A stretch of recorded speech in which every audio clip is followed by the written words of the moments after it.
Hürrem o gece kapının usulca açıldığını duydu. Nefesi kesildi. Koğuşta olsaydı bu ses onu değil, herkesi uyandırırdı. Ama artık yalnız uyuyordu. Ve yalnız uyumak bir ödüldü. Şimdi bu ödülün gerçek bedelinin ne olduğunu anlıyordu. Kimse gelmeyecekti. Çünkü kimsenin gelmesine izin yoktu. Oysa 3 ay önce bu geceyi hiç düşünmemişti. O zaman Hürrem'in tek bildiği şey, koğuşta her gece birinin diğerleri için uyanık kaldığıydı. O gece kimin nöbetçi olduğu, hayatını kurtarabilir ya da bitirebilirdi. Peki Hürrem bu ayrıcalığı kazandığında onu koruyan kadınlardan neden vazgeçmemişti? Hürrem o gece nöbet sırasının kendisine geldiğini bildiği için erken uyanmıştı. Uykusu zaten hafifti. Nöbetçi olan biri o gece uyumazdı, kulak kesilirdi. Dışarıda öd ağacı kokusu taşıyan bir esinti vardı. Uzaktan bir bekçinin adımları duyuluyordu. Nöbetçi olan kişi sabaha kadar tek bir sesi atlamazdı. Bir öksürüğü, bir kapı gıcırtısını, uzaktaki bir köpek havlamasını ayırt ederdi. Yıllar önce bir gece nöbetteki bir cariye uyuyakalmış ve o gece kimse onu bir daha nöbete çağırmamıştı. Hürrem bunu unutmamıştı. Kandil söner gibi olup yeniden alevlendi. Hürrem doğruldu ve koğuşun karanlığına, uyuyan kadınların düzenli nefeslerine kulak verdi. Bu öğrendiği ilk şeydi. Bir odada kaç kişi olduğunu, kimin uykusunun hafif, kimin ağır olduğunu bilmek. Sağındaki yaşlıca kalfa uyurken bile sağ elini yastığının altında tutardı. Orada küçük bir tahta tarak saklardı, annesinden kalma, kimseye göstermediği bir şey. Solundaki genç cariye ise uykusunda gülümserdi bazen. Kimse bu gülümsemenin sebebini bilmezdi. Kendisi de sorulduğunda hatırlamazdı. Hürrem bu küçük ayrıntıları biliyordu. Çünkü nöbet tutan biri sadece dışarıyı değil, içeriği de dinlemeyi öğrenirdi. Dışarıda ayak sesleri duyuldu. Sonra bir kapı gıcırtısı. Sesler yaklaşınca Hürrem doğruldu. Kapıda bir haberci vardı. Kalfa hemen ayağa kalktı, sesini alçalttı. "Şimdi mi?" diye sordu Kalfa. Haberci başını salladı. "Şimdi." Koğuştaki diğer cariyeler kıpırdanmaya başladı. Biri gözlerini kapalı tutarak dinledi, biri dönüp duvara baktı, biri elindeki iğneyi bırakıp doğruldu. Hürrem kıpırdamadı. Nöbetini bırakmadı. Kalfa haberciyi dinledikten sonra doğrudan Hürrem'e döndü. Sesi her zamankinden farklıydı. Daha yavaş, daha dikkatliydi. "Seni istiyorlar," dedi sadece. Hürrem'in aklına ilk gelen şey nöbeti kime bırakacağı oldu. Etrafına bakındı. Yanındaki cariyeye baktı. Kız nöbeti üstlenirken gözlerini kaçırdı. Sanki Hürrem'e bakmak bir şeyi değiştirecekmiş gibi. "Sabaha kadar kimse uyumasın," dedi Hürrem. Sesi kendi kulağına bile yabancı geldi. Kimse cevap vermedi. Kalfa, Hürrem'in üzerine ince bir örtü attı. Omuzlarını hafifçe sıktı, sonra elini çekti. Bu 40 kadının arasında öğrenilmiş bir dildi. Dokunuş, söz söylemeden bir şey anlatırdı. Hürrem bu dokunuşun ne anlama geldiğini bilmiyordu ama içindeki ağırlığı bir an hafifletti. Kalfa Hürrem'i koridora çıkardı. Taş zemin soğuktu, ayakları çıplaktı ama Hürrem bunu fark etmedi. Geçtikleri ilk avluda gece bekçisi onları süzdü, sonra başını çevirdi. Bu tür gece yarısı yürüyüşlerine alışıktı, sormazdı. Kalfa yürürken hiçbir şey açıklamadı. Sadece bir kere durdu, Hürrem'in yüzüne baktı. "Bundan sonra bazı şeyler değişecek," dedi. "Ama nasıl değişeceğini sana kimse söylemeyecek. Bunu kendin öğreneceksin." Hürrem bu sözü anlamadı ama sormadı. Sarayda bazı şeyler sorulmazdı, sadece yaşanırdı. Annesinin ona söylediği bir sözü hatırladı o an. Çok uzaklardan, çok eskiden gelen bir söz. Anlamadığın bir şeyle karşılaştığında önce sus, sonra izle, en son anla. Bu söz o günden beri onun en sadık rehberiydi. Koridor uzundu. Meşale ışıkları duvarda uzun gölgeler bırakıyordu. Uzaktan bir ezan sesi geldi. Kısa, boğuk. Hürrem yürürken kulaklarının hala koğuşun seslerini aradığını fark etti. Ama artık dinleyecek hiçbir ses yoktu. Duvarların dokusu değişmişti. Bu koridor daha az yürünmüş, taşları daha düzgün kesilmişti. Hürrem yürürken kapı sayısını saymaya başladı. Sonra bundan neden bu kadar endişelendiğini sorguladı. Belki de öğrendiği ikinci şey buydu. Bir yeri tanımadan önce o yerden çıkmanın kaç adım süreceğini bilmek. Bir yerde duvardaki bir çiniyi fark etti. Kırık bir köşesi vardı. Kim bilir kaç yıl önce kırılmış, hiç tamir edilmemiş. Bu küçük kusur ona tuhaf bir şekilde iyi geldi. Bu koridorun da, bu sarayın da göründüğü kadar kusursuz olmadığını hatırlattı. Bir pencereden dışarı karanlık bahçeye baktı bir anlığına. Ay ışığı ağaçların gölgelerini uzatıyordu ve uzakta bir bekçinin fenerinin ışığı yavaşça hareket ediyordu. Düzenli bir ritimle. Sanki sarayın kendi nabzıymış gibi. Hürrem bu görüntüyü zihnine kazıdı. Nedenini bilmeden belki de bu tanıdık bir şeyin son görüntüsüydü ve içgüdüsel olarak onu saklamak istedi. Koridorun sonunda büyük bir kapı vardı. Her zamanki kapılardan farklı, daha ağır, daha sessiz açılan bir kapı. Kalfa onu bu kapının önünde bıraktı ve geri döndü, arkasına bakmadan. Hürrem kapının önünde tek başına durdu. Koğuştaki sesler artık duyulmuyordu. İlk kez, hatırladığı günden beri ilk kez etrafında hiç kimse yoktu. İçeriden kısa, sakin bir emir geldi. Hürrem kapıyı ittiğinde aklında hala tek bir soru vardı. Nöbetini bırakmakla doğru mu yapmıştı, yoksa geri alamayacağı bir şey mi kaybetmişti? Cevabı bilmiyordu. Kapı arkasında usulca kapandı. İçeride masanın üzerinde tek bir kandil yanıyordu ve bu kandilin ışığında biri onu bekliyordu. Kandilin ışığında bekleyen kişi haremin kıdemli kahya kadınıydı. Yüzü sakin, sesi ölçülüydü. Bu odada acele eden kimse olmadığını Hürrem'e ilk cümlesiyle hissettirdi. "Otur," dedi kahya kadın. Hürrem oturdu. Elleri dizinde, sırtı dikti. Kahya kadın masadaki kağıda bakmadan konuştu. Sanki söyleyeceklerini ezbere biliyormuş gibi. "Padişahımız seni gördü. Bir kez değil, 2 kez. İkinci kez seni sorguladı." Durdu. Hürrem'in yüzündeki tepkiyi bekledi. Hürrem hiçbir şey söylemedi. "Ne sordu? Merak etmiyor musun?" diye ekledi kahya kadın, hafif bir merakla. "Sorarsanız söylersiniz," dedi Hürrem, sesini sabit tutarak. Kahya kadının dudaklarında hafif bir gülümseme belirdi. Neredeyse fark edilmez. Adını sordu. Sonra nereden geldiğini. Sonra en tuhafı, gözlerinin rengini neden bu kadar dikkatli seçtiğini sordu.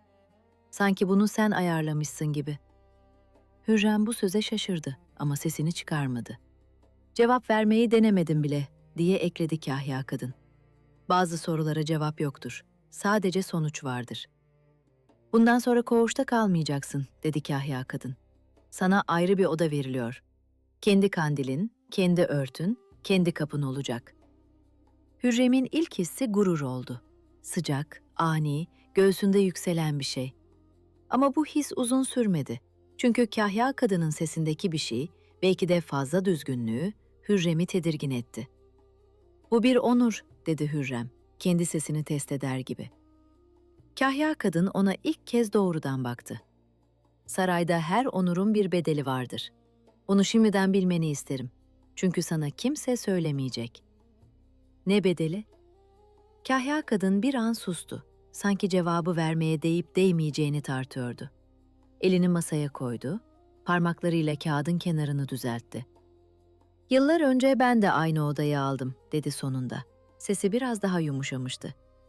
"O gece bana kimse bir şey söylemedi. Sabah olduğunda koğuştaki en yakın arkadaşımın artık benimle göz göze gelmediğini fark ettim. Kimse bana bunun olacağını söylemedi." Hürrem bu sözü dinlerken içindeki gururun bir kısmının söndüğünü hissetti. "Neden şimdi söylüyorsun?" diye sordu. "Çünkü sen sordun," dedi kahya kadın. "Çoğu kadın sormaz. Sadece kabul eder." Sonra kağıdı topladı, ayağa kalktı. "Yarın odana yerleşeceksin. Bu geceyi koğuşta geçir. Belki son gecen olur, belki değil. Bu senin elinde değil." Hürrem koğuşa döndüğünde sabah olmak üzereydi. Kapıyı usulca açtı. İçeride hiç kimse uyumamıştı dediği gibi. Yüzler ona döndü ama hiçbiri bir şey sormadı. Sadece bakışlar konuştu. İpliği geri almadı. Yanındaki cariyenin elinde kaldı. O gün ilerleyen saatlerde haber koğuşa ulaştı. Herkes zaten biliyordu ama duyunca yine de bir şey değişti.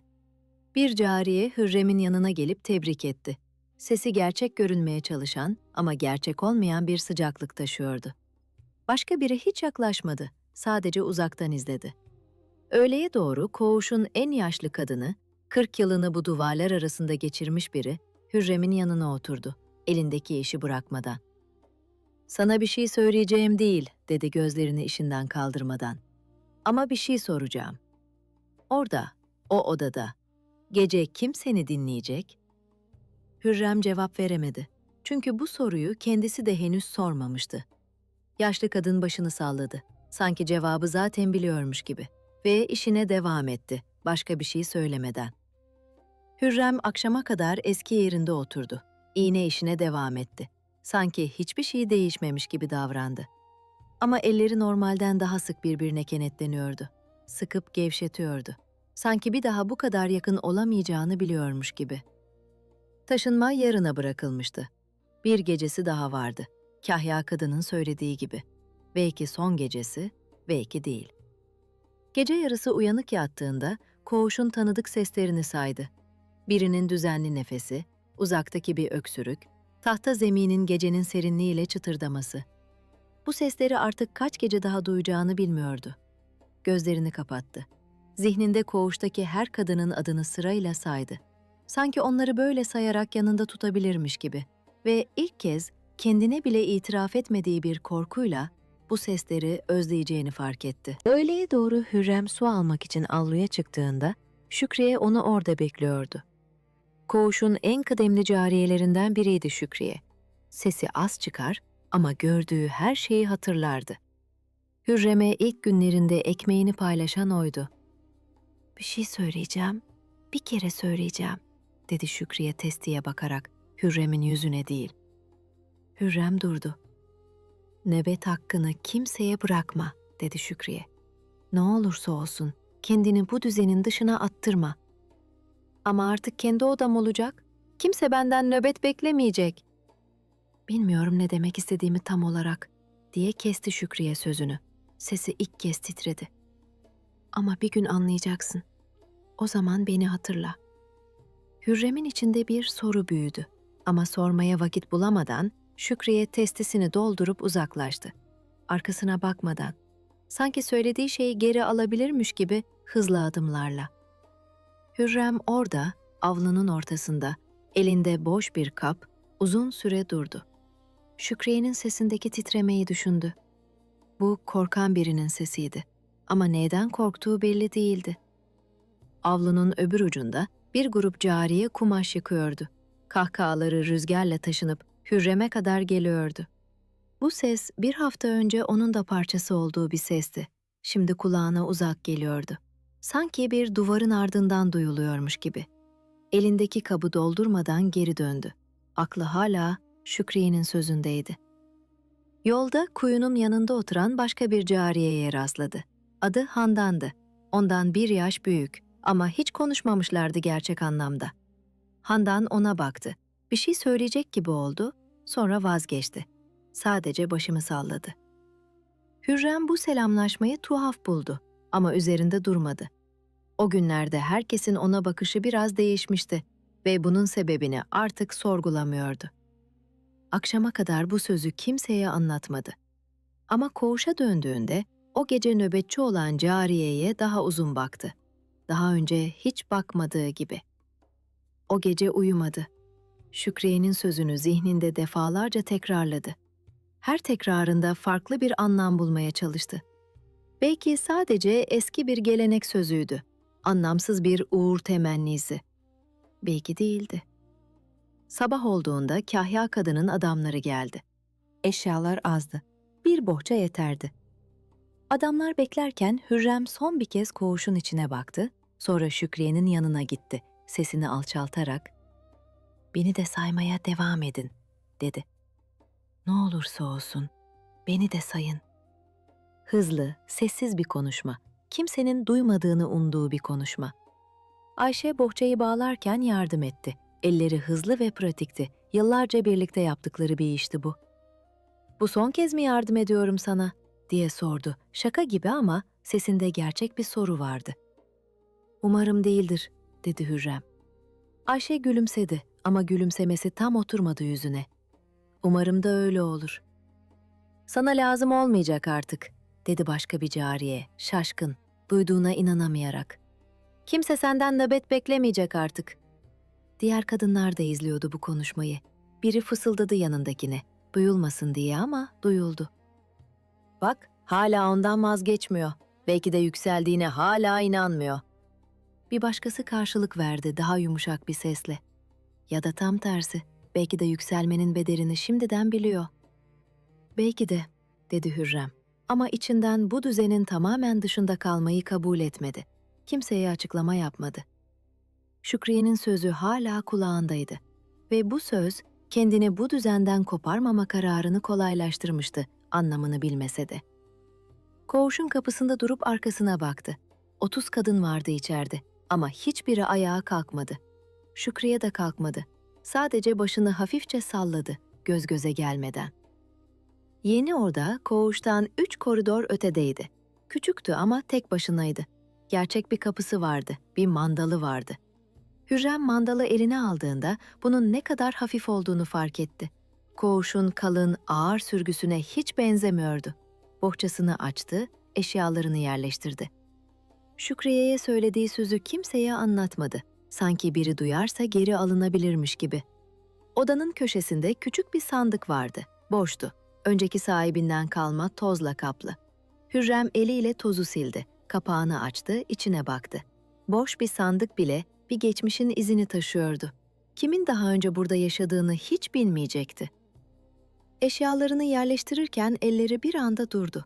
Bohçanın kenarında annesinin ona verdiği küçük bir tarak vardı. Kırılmış bir dişi olan, yıllardır sakladığı bir şey. Kırım'dan getirildiği günü hatırladı.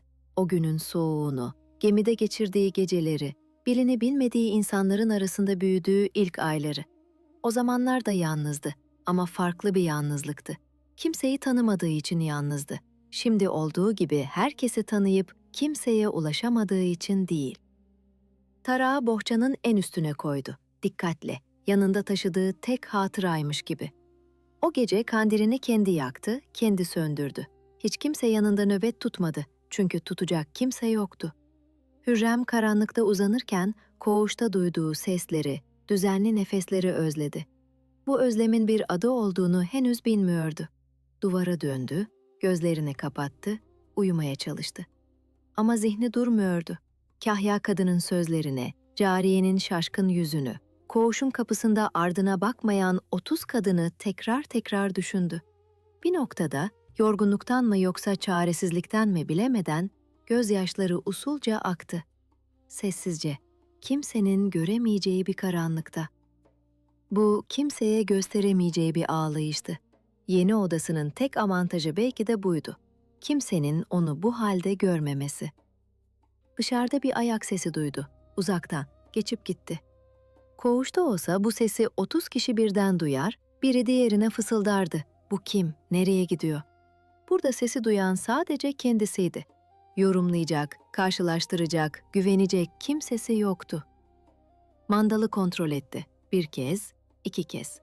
Sonra karanlıkta uzanırken Şükriye'ye söylediği sözü zihninde bir kez daha tekrarladı. Ve öyle uyudu. Kendi kurduğu tek güvenlikle. Sabah olduğunda saray onun için artık farklı bir yerdi. Ne tam olarak yükselmişti, ne tam olarak kaybetmişti. Ama geri dönüşün olmadığını biliyordu. Koğuştaki yatağı çoktan başka birine verilmişti. Hikaye burada yeni bir perdeye giriyor. Bu geceyi Hürrem'le birlikte sonuna kadar götürmek istersen videoyu beğenmeyi ve kanala abone olmayı unutma. Şimdi devam ediyoruz. Hürrem'in taşındığı hafta başka bir cariye de benzer bir haber aldı. Nasperi. İkisi aynı avuda büyümüştü, aynı ekmeği bölüşmüştü. Ama Nasperi'nin haberi duyduğu andaki tavrı Hürrem'inkinden çok farklıydı. "Artık kimseye ihtiyacım yok," dedi Nasperi koğuştan ayrılırken, sesini herkesin duyacağı kadar yükselterek. Eski arkadaşlarına dönüp bakmadı bile. Bohçasını bir hizmetliye taşıttı. Kendisi eline bile sürmedi. Hürrem bunu avludan izledi. Elinde bir kap su, hareketsiz. "O seninle aynı şeyi aldı," dedi yanındaki bir cariye. Sesi hem hayranlık hem kaygı taşıyordu. "Ama sen hala bize bakıyorsun. O bakmıyor." Hürrem cevap vermedi. Nasperi'nin arkasından bakarken kendi içinde bir şeyin buna benzemek istemediğini fark etti. Ama neden istemediğini henüz tam bilmiyordu. Öğleden sonra avluya bir haberci geldi. Bu kez saraya değil dışarıya dair bir haberle. Padişahın önümüzdeki aylarda sefere çıkacağı söyleniyordu. Kesin tarih yoktu ama söz bir kez ağızdan çıkınca sarayın her köşesine, her koğuşa, her odaya kendi hızıyla yayıldı. "Sefer çıkarsa," dedi Kahya kadının yanındaki bir hizmetli, sesini alçaltarak. "Burada kim kalır, kim gider, her şey değişir. Şimdiden yerini sağlamlaştırmayan geç kalır." Hürrem bu sözü duymamış gibi davrandı ama aklına kazıdı. Öğle vakti sofrada Kahya kadının bir başka yardımcısı geldi. Elinde bir kumaş top. "Bu senin için," dedi Hürrem'e uzatarak. "Yeni odana uygun, daha kaliteli bir örtü." Hürrem kumaşı aldı. Parmaklarının arasında dokusunu hissetti. Koğuştaki kaba yünden çok farklıydı. İpek karışımı, işlemeli bir kenarı vardı. Bu hediye hem bir onurdu hem bir hatırlatmaydı. Artık farklı bir kategoriye aitti. Ve bu kategori geri dönüşü olmayan bir sınır çiziyordu etrafına. Elinde kumaşla otururken yanına gelen genç bir cariye, "Şanslısın," dedi sesinde hem hayranlık hem hafif bir kıskançlık. "Böyle bir kumaşı ben hiç görmedim." "Belki de sen de bir gün görürsün," dedi Hürrem nazikçe. Ama içinden bu cümlenin ne kadar boş geldiğini fark etti. Bu tür şanslar herkese gelmezdi ve geldiğinde de bedelsiz gelmezdi. Akşam olduğunda kendi odasına dönerken Nasperi'nin yeni odasının önünden geçti. Kapı kapalıydı. İçeriden hiçbir ses gelmiyordu. Hürrem bir an durdu, sonra devam etti. Kendi kapısına ulaştığında mandalı 2 kez kontrol etti. Önce bir kez, sonra alışkanlık olsun diye bir kez daha. Kendi kendine o gece kimin nöbetçi olduğunu saydı. Sırf bunu bilmek bile içini rahatlattı. Uykuya dalmadan önce Şükriye'nin sözünü değil, Nasperi'nin arkasına bakmadan yürüyüşünü düşündü. İkisi arasında bir fark vardı ama bu farkın adını henüz koyamıyordu. Ertesi sabah avluda Nasperi ile karşılaştı tesadüfen. Nasperi'nin yanında artık yeni bir hizmetli vardı. Ona özel atanmış. Ama bu hizmetli eski koğuş arkadaşlarının verdiği o rahatlığı vermiyordu. Sadece emirleri yerine getiriyordu, göz teması kurmadan. "Nasılsın?" diye sordu Hürrem kendini tutamayarak. Nasperi'nin yüzünde bir an gerçek bir şey belirdi, sonra kayboldu. Yerine eski kibirli ifadeye bıraktı.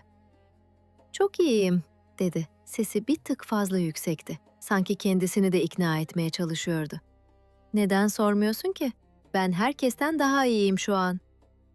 Hürrem bir şey daha söylemek istedi ama Nasperi çoktan dönüp gitmişti. Hizmetlisi arkasından koşarcasına yürüyordu. Hürrem onun ardından bakarken kendi seçtiği yolun ne kadar farklı olduğunu bir kez daha hissetti. Henüz emin olmasa da. Ertesi gün Hürrem eski bir arkadaşını görmek için koğuşa gitti. Birlikte büyüdükleri, birlikte ilk kez saraya adım attıkları bir kızdı bu. Adı Ayşe'ydi. Elinde küçük bir hediye vardı. Kendi eliyle işlediği bir mendil. Koğuşun kapısında durup içeri seslendi. Ayşe geldi ama kapıyı tam açmadı. Aralıktan konuştu. "Nasılsın?"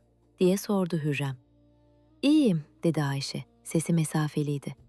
Gözleri Hürrem'in üzerindeki yeni kumaşa kaydı. Sonra hızla geri döndü. Hürrem mendili uzattı. Ayşe aldı ama teşekkür etmedi. Sadece başını salladı. "Bir şey mi oldu?" diye sordu Hürrem. "Hayır," dedi Ayşe çok hızlı. "Sadece sen artık farklı bir yerdesin. Biz eskisi gibiyiz." Bu cümle Hürrem'in içinde bir şeyi kesti. Tam olarak nerede olduğunu bilemediği bir yerde. Bir şey söylemek istedi ama söyleyecek doğru kelimeyi bulamadı. "Ben değişmedim," dedi sonunda. Ayşe gülümsedi ama bu gülümseme gözlerine ulaşmadı. "Belki de değişen sen değilsin," dedi ve kapıyı yavaşça kapattı. Kaba olmayan ama kesin bir hareketle. Hürrem koridorda tek başına kaldı. Elinde artık kimseye vermediği bir mendille değil, boş elleriyle. Bu ilk kez, gerçek anlamda ilk kez bir şeyi geri getiremeyeceğini hissetti. Kendi odasına dönerken adımlarını saydı. Alışkanlık haline gelen bir şeydi bu artık. 32 adım. Koğuştan kendi kapısına 32 adım. Ve bu 32 adımın içinde geçtiği hiçbir yüz artık ona eskisi gibi bakmıyordu. O gece kandilini yakarken elleri hafifçe titredi. Kendine bunun soğuktan olduğunu söyledi. Ama o da soğuk değildi. Yemek saatinde sofraya kendi başına oturdu. Eskiden koğuşta 30 kadınla aynı sofrada yer, birinin tabağından birinin tabağına şaka gibi el uzanır, biri diğerinin ekmeğini alır, kimse kızmazdı. Şimdi önüne konan tabak sadece kendisi içindi. Kimseyle paylaşılmıyordu. Ve bu paylaşımsızlık, Hürrem'in hiç fark etmediği bir doygunluk hissini de alıp götürmüştü. Bir hizmetli tabağı topladı. Hiçbir şeyi sormadan çıktı. Hürrem boş odada elindeki kaşığı bir süre daha tuttu. Sonra bıraktı. Bu sarayda öğrendiği ama henüz adını koyamadığı bir başka şeydi. Bazı kayıplar aç kalmakla ilgili değildi. Doymuşken de hissedilebilirdi. Gece yarısına doğru kapının altından ince bir kağıt parçası kaydırıldığını fark etti. Kalbi hızlandı. Eğilip aldı. Üzerinde tek bir cümle vardı. Tanımadığı bir el yazısıyla. Herkes unutmaz. İmza yoktu. Hürrem bu kağıdı uzun süre elinde tuttu. Kim yazmış olabileceğini düşündü. Ayşe mi yoksa başka biri mi? Belki de bu saraydaki biri için basit bir teselli sözüydü. Belki de daha derin bir anlamı vardı. Kağıdı bohçasının dibine koydu. Cevap veremeyeceği ama atamayacağı bir şey gibi. Ertesi gün bu kağıdın kimden geldiğini öğrenmek için koğuşa bir kez daha gitti. Bu sefer Ayşe'yi değil, daha genç bir cariyeyi, adı Gülbahar'dı, sordu. Gece nöbetinde kimin yazı yazabildiğini bilip bilmediğini merak ediyordu. Gülbahar temkinli, etrafına bakınarak konuştu. Bazılarımız yazı yazmayı biliriz ama kimse böyle bir şey göndermekten söz etmedi bana. Peki söylenirse bana haber verir misin? Gülbahar bir an tereddüt etti. Sonra başını salladı. Çok hafif, neredeyse görünmez bir hareketle. Denerim, dedi. Ama sesinde bir çekingenlik vardı. Koğuşta artık kimse açık açık Hürrem'le konuşmuyordu. Sanki bu bir kural haline gelmişti. Kimsenin koymadığı ama herkesin uyduğu bir kural. Hürrem oradan ayrılırken koğuşun eski kapısına son bir kez baktı. İçeride 30 kadının hayatı devam ediyordu. Kendi hayatı olmadan. Bu ona hem tanıdık hem yabancı geliyordu aynı anda. Yolda, avluda bir grup genç cariyenin oyun oynadığını gördü. Kahkahaları yankılanıyordu taş duvarlar arasında. Bir zamanlar o da bu oyunların içindeydi. Kuralları bilirdi. Kimin hile yaptığını, kimin en hızlı koştuğunu. Şimdi bu oyunun kurallarını unutmuş gibi hissetti. Sanki başka bir hayattan bir anıydı bu. Kendi odasına döndüğünde kağıdı tekrar çıkardı. Bir kez daha okudu. Herkes unutmaz. Bu 3 kelime ona hem bir tehdit hem bir teselli gibi geldi. Hangisi olduğuna karar veremedi.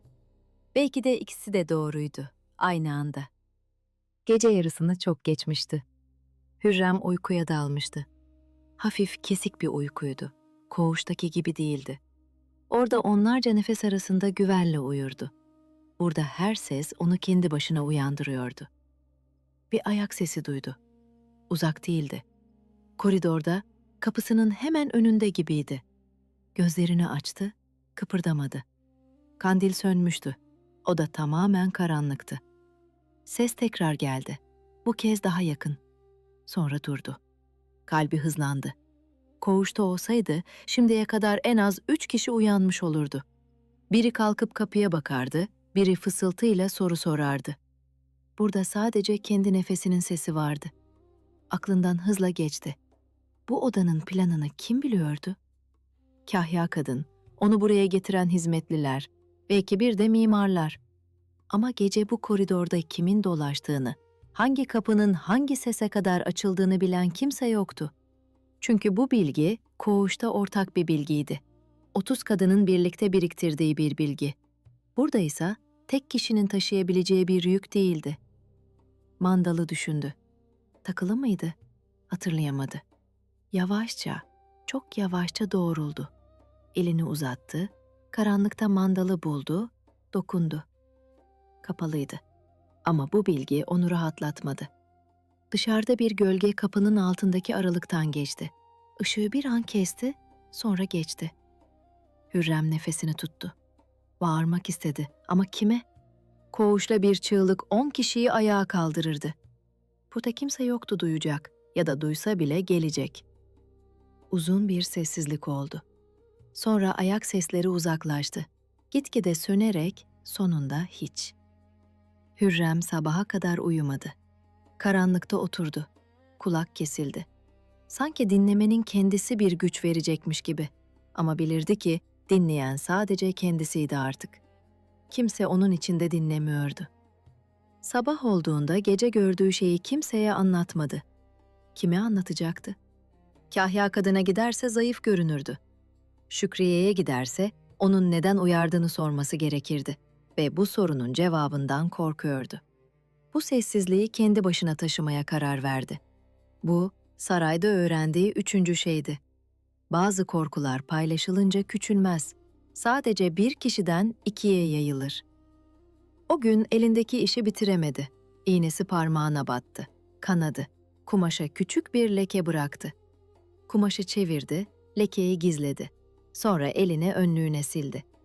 Küçük bir şeydi ama Hürrem bunu bile artık kendi başına çözmek zorunda olduğunu fark etti.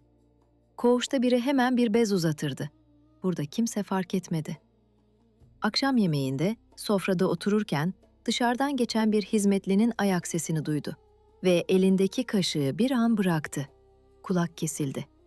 Sonra sesin sıradan olduğunu anlayınca yeniden yemeğine döndü. Bu küçük tetiklenme artık günlük bir alışkanlık haline gelmişti. Her ses önce bir tehdit gibi değerlendiriliyor, sonra çözülüyordu. Mahidevran, sarayın en güçlü hasekisiydi ve haremdeki her yeni ismi, her yeni yüzü not ederdi. Hürrem'in adı ona 3 kez ulaşmıştı artık. Üçüncüsünde artık bir isim değil, bir soru olmuştu. O sabah Şükriye'yi çağırttı. Herkesin bildiği ama kimsenin sorgulamadığı sıradan bir işle, dikiş kontrolü. Şükriye elinde kumaşla geldi, önünde eğildi. Mahidevran kumaşa bakmadı. "Yeni gelen kız," dedi. Sesi sakin, sıradan bir merak tonunda. "Koğuşta senin yanındaymış, öyle mi?" Şükriye'nin elleri kumaşın üzerinde bir an durdu. "Öyleydi sultanım." "Nasıl biri?" "Sessiz, çalışkan." Şükriye'nin sesi düzgündü ama gözleri masaya sabitlenmişti. Mahidevran gülümsedi. Hafif, anlamı belirsiz bir gülümseme. "Sessiz kadınlar en tehlikeli olanlardır, bilir misin? Konuşan kadın ne istediğini söyler. Sessiz kadın sadece alır." Şükriye cevap vermedi. "Bana onun günlerini anlat," dedi Mahidevran. Sesi hala sakin ama artık bir emirdi bu. "Ne yapıyor, kiminle görüşüyor, ne zaman uyuyor? Sadece anlat. Kötü bir şey istemiyorum." Şükriye'nin boğazı kurudu. "Sultanım, ben..." "Sen sadık bir kızsın," diye kesti Mahidevran. "Sadakatin kimi olduğunu biliyorsun, değil mi?" Bu soru bir soru değildi. Şükriye başını eğdi. "Biliyorum sultanım." Mahidevran elini salladı. Konuşma bitmişti. Şükriye odadan çıkarken elleri titriyordu. Kumaşı düşürdü, eğilip aldı. Sonra koridorda bir an durup nefes aldı. O gün Hürrem'i gördüğünde her zamankinden daha az konuştu. Gözlerini kaçırdı. Elindeki işi bahane edip erken kalktı. Hürrem bunu fark etti ama bir şey sormadı. Herkesin ona artık farklı davrandığına alışmıştı. Şükriye'nin bu değişimini de bir liste gibi zihnine kaydetti. Sonra unutmaya çalıştı. Şükriye o gece uzun süre uyuyamadı. Elindeki kumaşı gereğinden çok katladı. Açtı, yeniden katladı. 2 yöne çekilen bir ip gibiydi artık kendisi de ve bu çekilmenin nereye kadar sürebileceğini bilmiyordu. Yanındaki yatakta uyuyan genç bir cariye uykusunda mırıldandı. Anlaşılmaz bir kelime. Sonra sessizliğe döndü. Şükriye onu izledi bir süre. Kendi çocukluğunu hatırlar gibi. Saraya gelmeden önceki, hala basit ve tehlikesiz görünen günleri. Hürrem gece sesini bir hafta boyunca kimseye anlatmadı. Ama bir gece daha aynı sesi duyduğunda artık bunu tek başına taşıyamayacağını fark etti. Şükriye'yi avluda buldu, elinde su testisiyle. Yanına 2 cariye daha çağırdı. İkisi de kıdemli, ikisi de güvenilir bilinen kadınlardı. "Bir şey söyleyeceğim," dedi Hürrem sesini alçaltarak. "Gece odamın önünden geçen biri var. Bir kez değil, 2 kez oldu." Şükriye'nin yüzü bir an beyazladı, sonra toparlandı. "Kim olduğunu gördün mü?" "Hayır, ama sesini duydum." Fatma, koğuşta uzun zamandır kalan, herkesin saygı duyduğu bir kadındı. Sesi kalın, duruşu dikti. Yıllar boyunca kaç genç cariyeye göz kulak olduğunu kimse tam bilmiyordu. Şükriye'nin en yakın dostuydu ama Hürrem'le de zamanla bir bağ kurmuştu. Sessiz ama sağlam bir bağ. Fatma'nın kendi hikayesi de koğuşta bilinirdi ama kimse yüksek sesle konuşmazdı. Genç yaşta saraya gelmiş, hiçbir zaman gözde olmamış ama zamanla koğuşun değişmez direği haline gelmişti. Bazı kadınlar güçlerini yükselerek kazanırdı. Fatma ise kalarak, sürekli orada olarak kazanmıştı kendi gücünü. Fatma kollarını kavuşturdu. "Sarayda herkes gece dolaşır. Nöbetçiler, hizmetliler." "Nöbetçiler ses çıkarmaz, ayakkabılarını bilirler," dedi Hürrem. Bu farklıydı. Kısa bir sessizlik oldu. Sonra Şükriye beklenmedik bir kararlılıkla konuştu. "Koğuşta nasıl yapıyorduysak öyle yapalım. Sırayla birbirimizi kontrol edelim. Sen tek değilsin, sadece odan tek." Fatma ve diğer cariye başlarını salladılar. Küçük bir anlaşma kuruldu orada, avlunun ortasında. Kimsenin resmi olarak bilmediği bir anlaşma. Her gece biri sırayla Hürrem'in koridorundan geçecek, kapıyı hafifçe 3 kez vuracak. Hürrem de içeriden aynı şekilde karşılık verecekti. "Bu koğuşta hiç kullanılmamış yeni bir yöntem," dedi Fatma. "Ama üçümüz de bunu hemen benimsedik. Eski düzenin yeni bir biçimde yeniden kurulması gibiydi." "Peki sırayı kim tutacak her gece?" diye sordu Hürrem, pratik bir soru. "Nöbeti tutan kişi," dedi Fatma. "Böylece hem kontrol edilmiş olur, hem de kimin geldiği belli olur. Buruş gelmezse kimse gelmemiş demektir ve bunu hemen anlarız." Şükriye planın detaylarını düşünerek, "Peki biri vuruşu taklit edip aslında kontrol etmeden geçerse?" diye sordu. Kendi planlarındaki olası açığı arıyordu.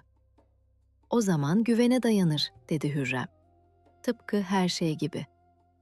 Hürrem bu teklifi kabul ederken gözleri doldu ama ağlamadı.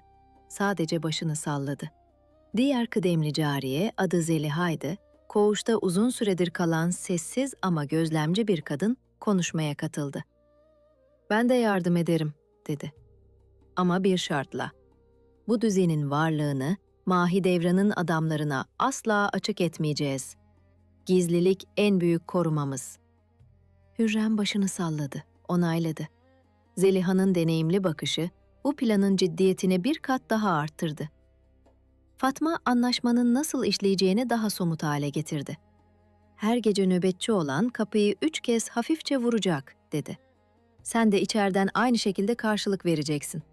Vuruşun gelmediği bir sabah olursa, gece kimse gelip kontrol etmemiş demektir ve bunu hemen fark ederiz." Bu koğuşta hiç kullanılmamış yeni bir yöntemdi ama Ütü de bunu hemen benimsedi. Eski düzenin yeni bir biçimde yeniden kurulması gibiydi. Şükriye ilk vuruşu kendi eliyle yaptı. 3 kere, yumuşak ama net. Hürrem içeriden aynı şekilde karşılık verdi. "Bundan böyle bu aramızdaki dilin bir parçası sayılır," dedi Şükriye, yarı şaka yarı ciddi. Hürrem gülümsedi. İlk kez günler sonra gerçek bir gülümsemeyle. İçindeki ağırlık tam olarak kalkmamıştı ama artık taşınabilir bir ağırlıktı. Tek başına değil. O gece kapısını kapatmadan önce koridora baktı. Uzun bir süre, sanki orada bir şey arıyormuş gibi. Hiçbir şey yoktu. Sadece meşale ışığının titreyen gölgeleri. Ama bu kez boşluk onu korkutmadı. Biliyordu ki Birkaç saat içinde o boşlukta bir ayak sesi duyulacaktı ve bu ses bir tehdit değil, bir güvence olacaktı. O gece ilk kez, taşındığından sonra ilk kez huzurla uyudu.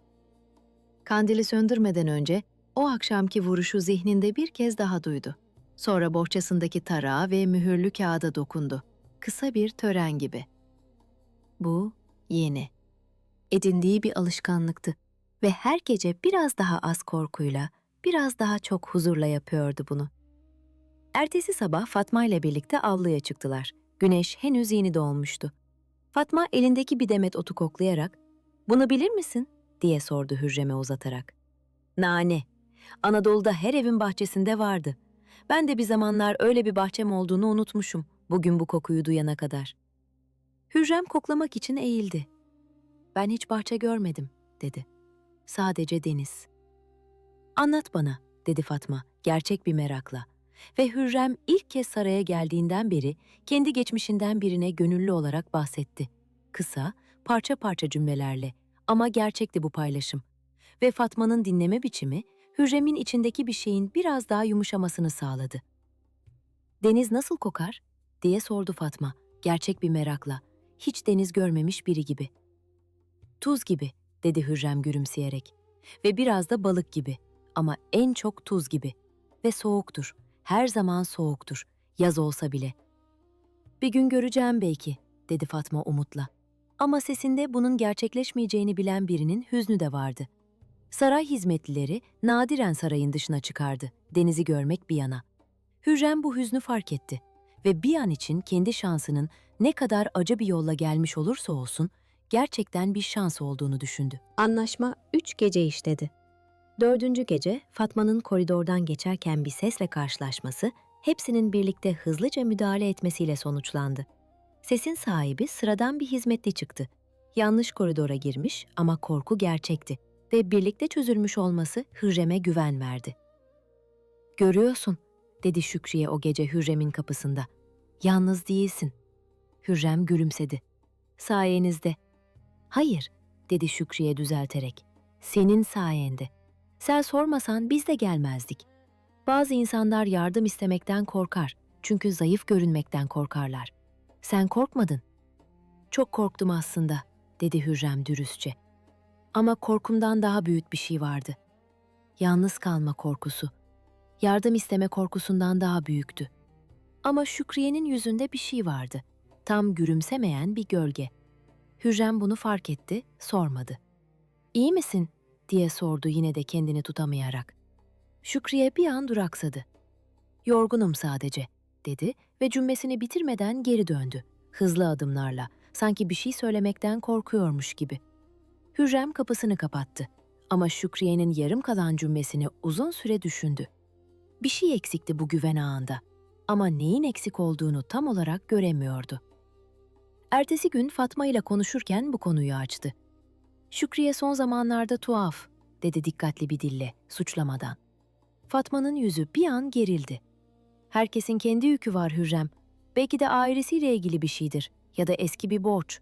Sormadım, o da anlatmadı." "Sen bir şey biliyor musun?" "Bilmiyorum," dedi Fatma ama gözlerindeki tereddüt Hürrem'in gözünden kaçmadı. Belki Fatma da bir şeyler seziyordu ama söylemeye cesaret edemiyordu. Ya da henüz kendi şüphesine bile inanmıyordu. O gece geç saatte Şükriye tek başına dışarı çıktı. Kimseye söylemeden karanlıkta ilerledi. Nereye gittiğini kimse görmedi. Ertesi sabah Hürrem önceki gece vuruşun zamanında geldiğini hatırladı.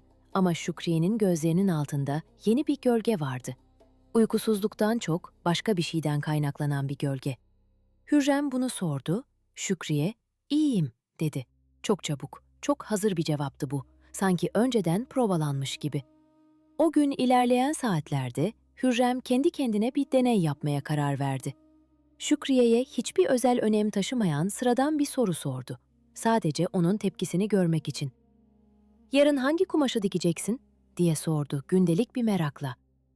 Şükriye'nin cevabı gecikti. Gözleri bir an boşluğa kaydı. Sanki zihni başka bir yerdeydi. Sonra toparlandı. "Maviyi," dedi ama sesinde bir tereddüt vardı. Sanki soruyu tam duymamış gibi. Bu küçük gecikme Hürrem'in içindeki şüpheyi büyüttü. Ama kanıt değildi bu, sadece bir histi. Kendine belki de fazla dikkatli olduğunu, herkesi şüpheyle süzdüğünü söyledi. Belki bu da sarayın ona öğrettiği kötü bir alışkanlıktı. O akşam Fatma ile yalnız kaldığında bir kez daha sordu. "Sence Şükriye'yi bir şey mi tehdit ediyor?" Fatma uzun süre sessiz kaldı, elindeki işi bırakmadan. "Bazen," dedi sonunda, "insanlar seni korumak için kendi yüklerini gizler. Belki de Şükriye seni bir şeyden koruyor ve bu korumanın bedelini kendi üzerine alıyor." Bu düşünce Hürrem'e hem bir teselli hem yeni bir endişe kaynağı oldu. Eğer Fatma haklıysa, Şükriye'nin taşıdığı yük aslında kendisine ait bir yüktü ve bunu bilmemek onu daha da ağırlaştırıyordu. Fatma da bu değişimi fark etti. Akşam Hürrem'e fısıldadı. "Şükriye eskisi gibi değil. Belki de üzerine düşen yük fazla ağır geliyordur. Hepimiz için nöbet tutuyor, kendi işini de yapıyor." Hürrem bu açıklamayı kabul etti. Çünkü daha kolay bir açıklamaydı ve o an için buna inanmak istedi. Sarayın avlusunda sefer hazırlıkları artık gizlenemeyecek kadar belirgindi. Atlar nallanıyor, sandıklar taşınıyor, askerler avluda toplanıyordu. Herkes biliyordu ki bu, güç dengesinin yakında değişeceği anlamına geliyordu. Hürrem bu hazırlıkları izlerken sarayın iki farklı yüzünü aynı anda gördü. Dışarıda savaşa hazırlanan bir güç, disiplinli, gürültülü, erkek sesleriyle dolu. İçeride sessiz, gözle görünmeyen ama en az o kadar gerçek bir başka mücadele. Kadınlar arasında sözle değil bakışla, emirle değil sezgiyle yürüyen bir mücadele. İki dünya aynı duvarların içinde birbirinden habersizmiş gibi yaşıyordu. Ama aslında derinden birbirine bağlıydı. Dışarıdaki her karar içeridekini de sarsıyordu. Nasperi'nin durumu bugünlerde ilk kez sarsıldı. Bir gece ateşi çıktı. Yüksek, tehlikeli bir ateş. Ve yardım istediğinde kimse hemen gelmedi. Eski koğuş arkadaşları artık onun sesini tanımıyordu. Çünkü aylardır konuşmamışlardı. Hürrem bu haberi duyduğunda elindeki işi bıraktı. Nasperi'nin kapısına gitti, dışarıda durdu, içeri girmeye cesaret edemedi. İkisi arasında da artık bir mesafe vardı. Bir hizmetli kapıdan çıktı. "Nasıl?" diye sordu Hürrem. "Geçti," dedi hizmetli, sesi yorgun. Ama kimse gelene kadar uzun sürdü. Hürrem oradan ayrılırken kendi güven ağının ne kadar kıymetli olduğunu bir kez daha hissetti. Ama bu hissin içinde bir suçluluk da vardı. "Ben de böyle olabilirdim," diye düşündü. "Eğer Şükriye o gün avluda beni beklemeseydi." O gece Nasperi'nin durumu koğuşta konuşuldu. Kimse açıkça söylemese de herkes aynı şeyi düşünüyordu. Bu, birinin başına gelebilecek bir şeydi ve gelecek olan bir sonraki kişi kendileri olabilirdi. Bu ortak korku, garip bir şekilde kadınlar arasında geçici bir yakınlaşma yarattı. Günlerdir konuşmayan iki cariye o gece yan yana oturup fısıldaştı. Hürrem bunu uzaktan izledi. Kendi yalnızlığının aslında herkesin paylaştığı bir yalnızlık olduğunu düşündü. Sadece bazıları bunu daha erken fark ediyordu. Kendi odasına dönerken Kahya kadına rastladı, koridorda, elinde bir liste. Kahya kadın onu durdurdu. "Nasperi için bir şey yapabilir misin?" diye sordu, sesi hesaplı bir merakla. Hürrem şaşırdı. "Neden bana soruyorsunuz?" "Çünkü sen aynı odaya taşınan diğer kızdan farklı davrandın. Bunu fark ettim." Kahya kadın bir an durdu. "Sarayda gözlemlemek benim işimin bir parçası. Senin ne yaptığını da izliyorum Hürrem." Bu sözler Hürrem'i hem gururlandırdı hem tedirgin etti. Birinin onu izlediğini bilmek, iyi bir şey mi, kötü bir şey mi olduğunu henüz kestiremiyordu. Akşam olduğunda sefer tarihine dair yeni bir söylenti yayıldı. Artık aylar değil, haftalar kalmıştı. Bu haber koridorlarda fısıltıyla dolaştı. Herkesin yüzünde farklı bir gerginlik bıraktı. Hürrem kendi odasına dönerken Şükriye'yi uzaktan gördü. Mahidevran'ın dairesine yakın bir koridorda hızlı adımlarla yürüyordu. Hürrem seslenmedi, sadece izledi ve içinde küçük, adı henüz olmayan bir şüphe belirdi. O gece yemekte Fatma ile Şükriye'nin nerede olduğunu konuştular. "Belki bir iş içindir," dedi Fatma omuz silkerek. "Herkesin kendi görevleri var." "Mahidevran'ın dairesine yakın bir koridordaydı," dedi Hürrem sesini alçaltarak. Fatma'nın kaşları çatıldı bir an, sonra düeldi. Bu tuhaf değil. Kalfa kadınlar her koridora girer. O bölgeye özel bir iş verilmiş olabilir. Hürrem başını salladı ama içindeki şüphe küçülmedi. Sadece sessizleşti. Bir köşede beklemeye başladı. O gece nöbet sırası Şükriye'deydi. Gelip Hürrem'in kapısını kontrol edecekti, her zamanki gibi. Ama gelmedi. Hürrem bunu ilk fark ettiğinde önemsemedi. Belki gecikmişti. Ama saat ilerledikçe tedirginliği büyüdü. Kapıya gitti, mandalı kontrol etti. Kilitliydi. Ama bir şey ona yanlış geliyordu. Sabah olduğunda koridorda konuşulanları dinledi. Gece nöbet listesi değişmişti. Kimsenin bilmediği bir emirle.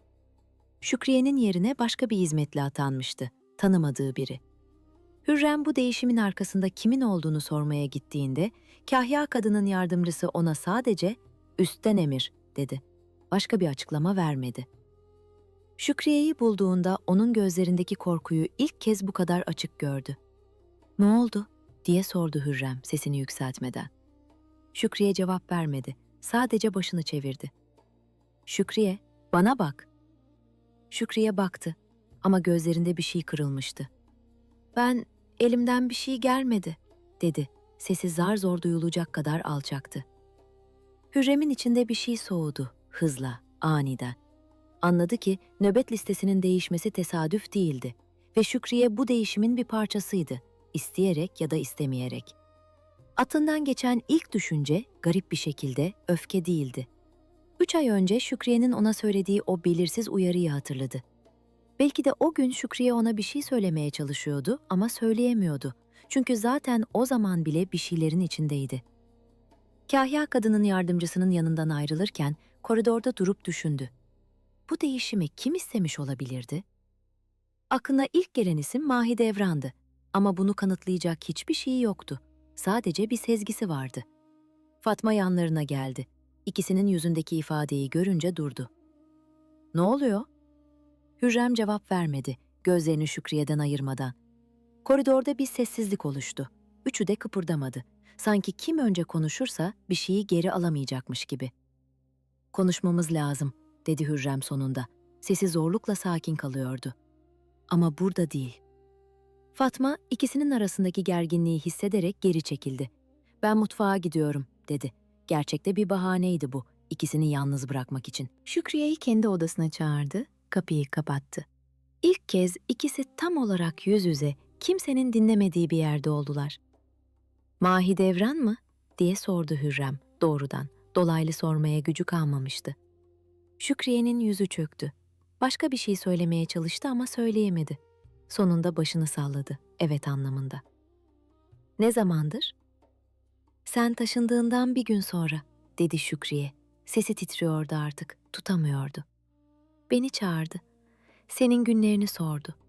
Söylemezsem ne olacağını söylemedi ama biliyordum." "Ve söyledin."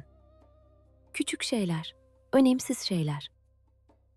Şükriye'nin gözlerinden yaş boşandı. "Ama gece nöbetini ben değiştirmedim Hürrem. Yemin ederim. Sadece söyledim ki sen artık yalnız uyuyorsun. Kimse seni kontrol etmiyor. Bunu ondan sonra ne yaptığını bilmiyorum." Hürrem'in dizleri gevşedi. Bir adım geriledi, duvara yaslandı. Şükriye ona doğru uzandı ama Hürrem elini çekti. "Seni koruyacağımı söylemiştim," dedi Şükriye.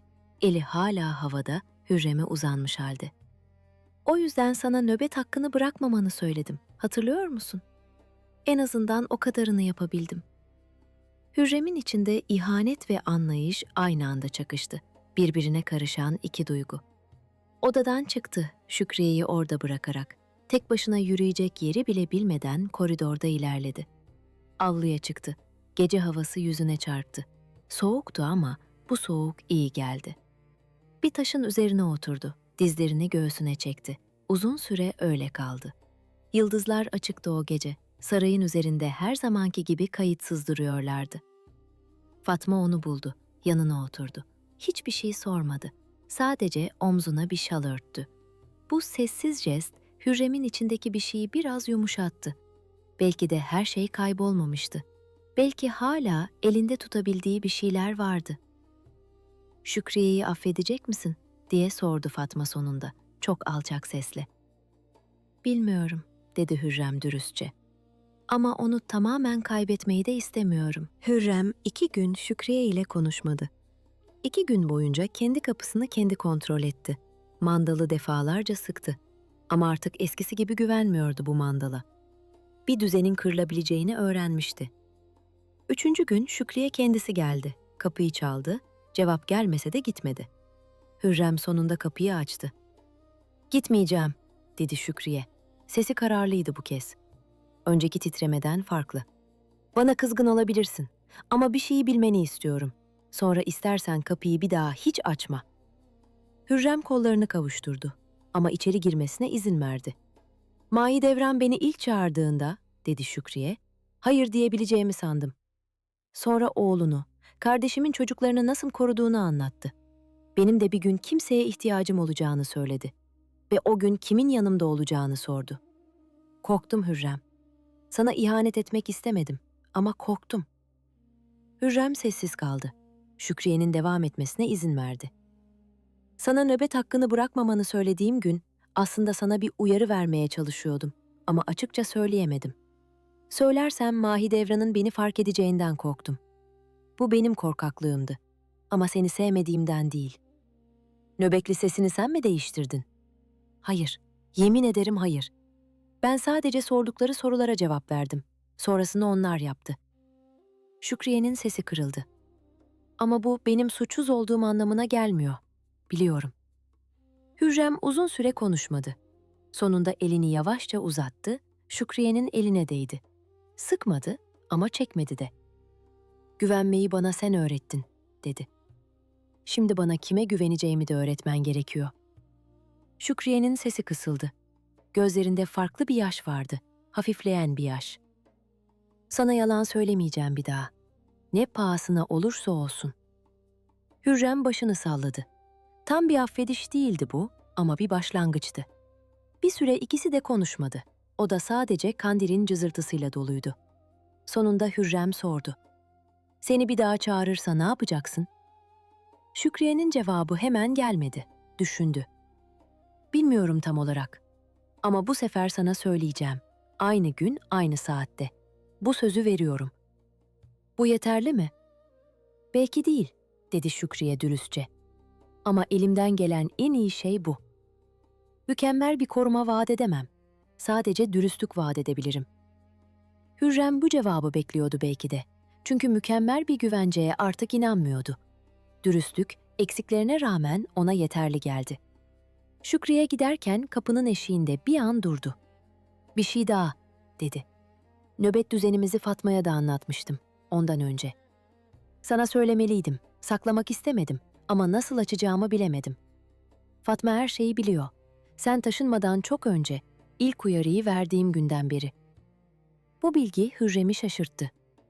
"Neden bana söylemedi?" "Çünkü ben ondan söz istedim. Korktum Hürrem. Eğer ikimiz de bir şey söylerse, Mahidevran'ın bunu fark edeceğinden korktum." Şükriye'nin sesi kırılgandı. "Bencillik ettim. Kendimi korumaya çalışırken seni de riske attım." Hürrem bu itirafı sindirmeye çalıştı. Kızgınlıkla anlayış arasında bir yerde kaldı. Ama sonunda sadece başını salladı. "Artık geçmiş. Bundan sonra hiçbir şey saklanmayacak aramızda." Şükriye gitmeden önce kapıda durdu, geri döndü. "Bir şey daha var," dedi. "Mahidevran'ın seni asıl neden bu kadar önemsediğini biliyor musun?" Hürrem başını salladı, hayır anlamında. "Çünkü sen ona benziyorsun," dedi Şükriye. "Yıllar önce o da senin gibi sessiz, gözlemci bir kızdı. Kimsenin fark etmediği. Şimdi seni kendi geçmişinde gördüğü için korkuyor. Çünkü biliyor ki sessiz kızlar bazen en çok konuşanlardan daha uzağa gider." Bu bilgi Hürrem'in zihninde uzun süre kaldı. O gece uyurken bile. Mahidevran'ı artık sadece bir tehdit olarak değil, bir zamanlar kendisi gibi olan bir kadın olarak da görmeye başladı. Ve bu yeni bakış açısı korkusunu azaltmasa da şeklini değiştirdi. Bu gece bu hikaye sana eşlik ediyorsa videoyu beğenmeyi ve kanala abone olmayı unutma. Bu hikayeyi dinlerken yanımda olmanı isterim. Şu an hangi şehirden, hangi ülkeden bana eşlik ediyorsun? Saat kaçta dinliyorsun? Yorumlara yazabilirsin. Seni okumak güzel olur. Şimdi hikayemize dönelim. Nasperi'nin durumu düzelmedi. Ateşten sonra ikinci bir kriz geldi. Bu kez daha ciddi. Sarayda bir eşya kaybolması olayına adı karıştı. Kimse onu savunmadı. Kimse tanıklık etmedi. Tek başına kaldı suçlamalar karşısında. Hürrem bunu duyduğunda kendi küçük ağanın değerini bir kez daha, bu sefer daha derin bir sarsılmayla hissetti. Avluda Nasperi'yi gördü. Yalnız, kimsenin yaklaşmadığı bir köşede oturuyordu. Hürrem yaklaştı, yanına oturdu. Hiçbir şey söylemeden. Nasperi ona baktı, gözlerinde şaşkınlık vardı. "Neden buradasın?" "Bilmiyorum," dedi Hürrem dürüstçe. "Belki de senin yerinde olabileceğimi düşündüğüm için." Nasperi'nin dudakları titredi. "Ben herkesten koptum. Çünkü kimseye ihtiyacım olmayacağını düşündüm. Yanlış düşünmüşüm." Bir hizmetli su getirdi. İkisine de sessizce bıraktı, uzaklaştı. Nasperi elindeki bardağı sıkıca tuttu. Sanki içindeki suyun ağırlığı bir şeyi dengeleyecekmiş gibi. "Neden böyle düşündün?" diye sordu Hürrem yumuşak bir sesle. Nasperi bir süre sessiz kaldı. Sonra konuştu. Sesi zayıf ama net. "Annem bana hep güçlü bir kadının kimseye muhtaç olmaması gerektiğini söylerdi. Zayıflık paylaşılan bir şeydir derdi. Ben de bunu doğru sandım çok uzun süre." "Belki de annen yanılmıştır," dedi Hürrem dikkatlice. "Ya da belki farklı bir dünyada haklıydı ama bu dünyada değil." Nasperi başını salladı, gözyaşlarını silmeye çalışarak. "Keşke bunu daha erken anlasaydım. Belki hastalandığımda yalnız kalmazdım." "Şimdi anladın," dedi Hürrem. "Bu hiç anlamamaktan iyidir." İkisi bir süre sessizce oturdu, avlunun seslerini dinleyerek. Uzaktan bir çeşme akıyordu. Bir kuş öttü, sonra sustu. Nasperi gözlerini kuruyarak, "Bir gün belki senin gibi olabilirim," dedi. "Sen zaten kendinsin," dedi Hürrem. "Sadece unuttuğun bir parçanı geri buluyorsun." Uzaktan bir kalfa geçti, ellerinde temiz çarşaflarla. İkisine kısa bir bakış attı, sonra yoluna devam etti. Nasperi bu bakışı fark etti. Eskiden olsa kendini yargılanmış hissederdi. Ama şimdi umursamadı. Hürrem'in yanındaki varlığı ona bir çeşit zırh gibi geliyordu. "Bana bir şey daha söyle," dedi Nasperi. "Sen hiç tamamen vazgeçmek istediğin bir an oldu mu? Her şeyi bırakıp sadece kendi başına, kimseye güvenmeden yaşamak istediğin?" Hürrem bunu düşündü dürüstçe. "Oldu. Şükriye'nin ihanetini öğrendiğim gece. O gece bir daha kimseye güvenmemeye yemin ettim. Kısa bir süre için." "Ne değiştirdi fikrini?" "Fark ettim ki güvenmemek de bir tür yalnızlıktı. Tıpkı ihanete uğramak gibi. İkisi de acı veriyordu ama biri en azından bir ihtimal taşıyordu." Bu söz, Nasperi'nin yüzünde ilk gerçek gülümsemeyi yarattı. Günlerdir görülmeyen bir gülümseme. Hürrem cevap vermedi. Sadece orada oturdu sessizce, Nasperi'nin yanında. Bu, Hürrem'in kendi kararının doğruluğuna dair aldığı en acı, en gerçek onaydı. Güneş batmaya başlarken ikisi hala oradaydı. Avlunun taşları soğumaya başlamıştı ama ikisi de kalkmadı. Bir hizmetli geçti. Onlara meraklı bir bakış attı, sonra devam etti. Sarayda böyle sahneler nadirdi. İki farklı kaderin kısa bir süre için kesişmesi. "Sana bir şey söyleyeyim mi?" dedi Nasperi. Sesi zayıf ama net. "Sen taşındığında ben seninle alay ettim içimden. Hala eski arkadaşlarınla konuşuyorsun dedim. Hala onlara ihtiyacın var. Güçsüzsün dedim. Şimdi anlıyorum ki güçsüz olan bendim." "Güçlü olmak, kimseye ihtiyaç duymamak değil," dedi Hürrem. Kendi de yeni öğrendiği bir şeyi söyler gibi. "Belki de doğru kişilere ihtiyaç duymayı bilmek." Nasperi başını Hürrem'in omzuna yasladı, kısa bir an için. Sonra doğruldu, gururunun geri kalanını toplamaya çalışarak. Ama bu kısa temas, ikisi arasında bir şeyi değiştirmişti. Artık tam anlamıyla yabancı değillerdi. Hürrem oradan ayrılmadan önce Nasperi'nin yeni atanan hizmetlisiyle kısa bir konuştu. Ona Nasperi'ye biraz daha dikkat etmesini rica etti. Hizmetli şaşırdı. Böyle bir rica ile hiç karşılaşmamıştı ama başını salladı. Akşam olduğunda Kahya kadına da gitti. Nasperi'nin durumunu nazikçe sordu. Resmi bir üslupla, kişisel bir merak gibi görünmemesi için dikkat ederek. Kahya kadın onu dinledi. Gözlerinde bir tanıma vardı sanki. Hürrem'in bu hareketinin arkasındaki gerçek nedeni anlamış gibi. "Sen farklısın," dedi Kahya kadın kısaca. "Çoğu kadın kendi konumunu sağlamlaştırırken başkalarını unutur. Sen unutmuyorsun." Kahya kadın konuşmanın devamında olayın aslını da anlattı. Kayıp eşya değerli bir bilezikti, bir başka Haseki'ye aitti ve onu son taşıyan kişinin Nasperi'nin hizmetçisi olduğu iddia edilmişti.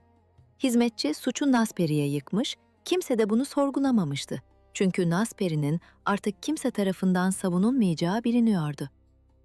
"Bilezik bulundu mu?" diye sordu Hürrem. "Hayır," dedi Kahya kadın. "Ve muhtemelen bulunmayacak. Bu tür olaylarda gerçek nadiren gün yüzüne çıkar. Önemli olan kimin suçlu ilan edildiği, kimin gerçekten suçlu olduğu değil."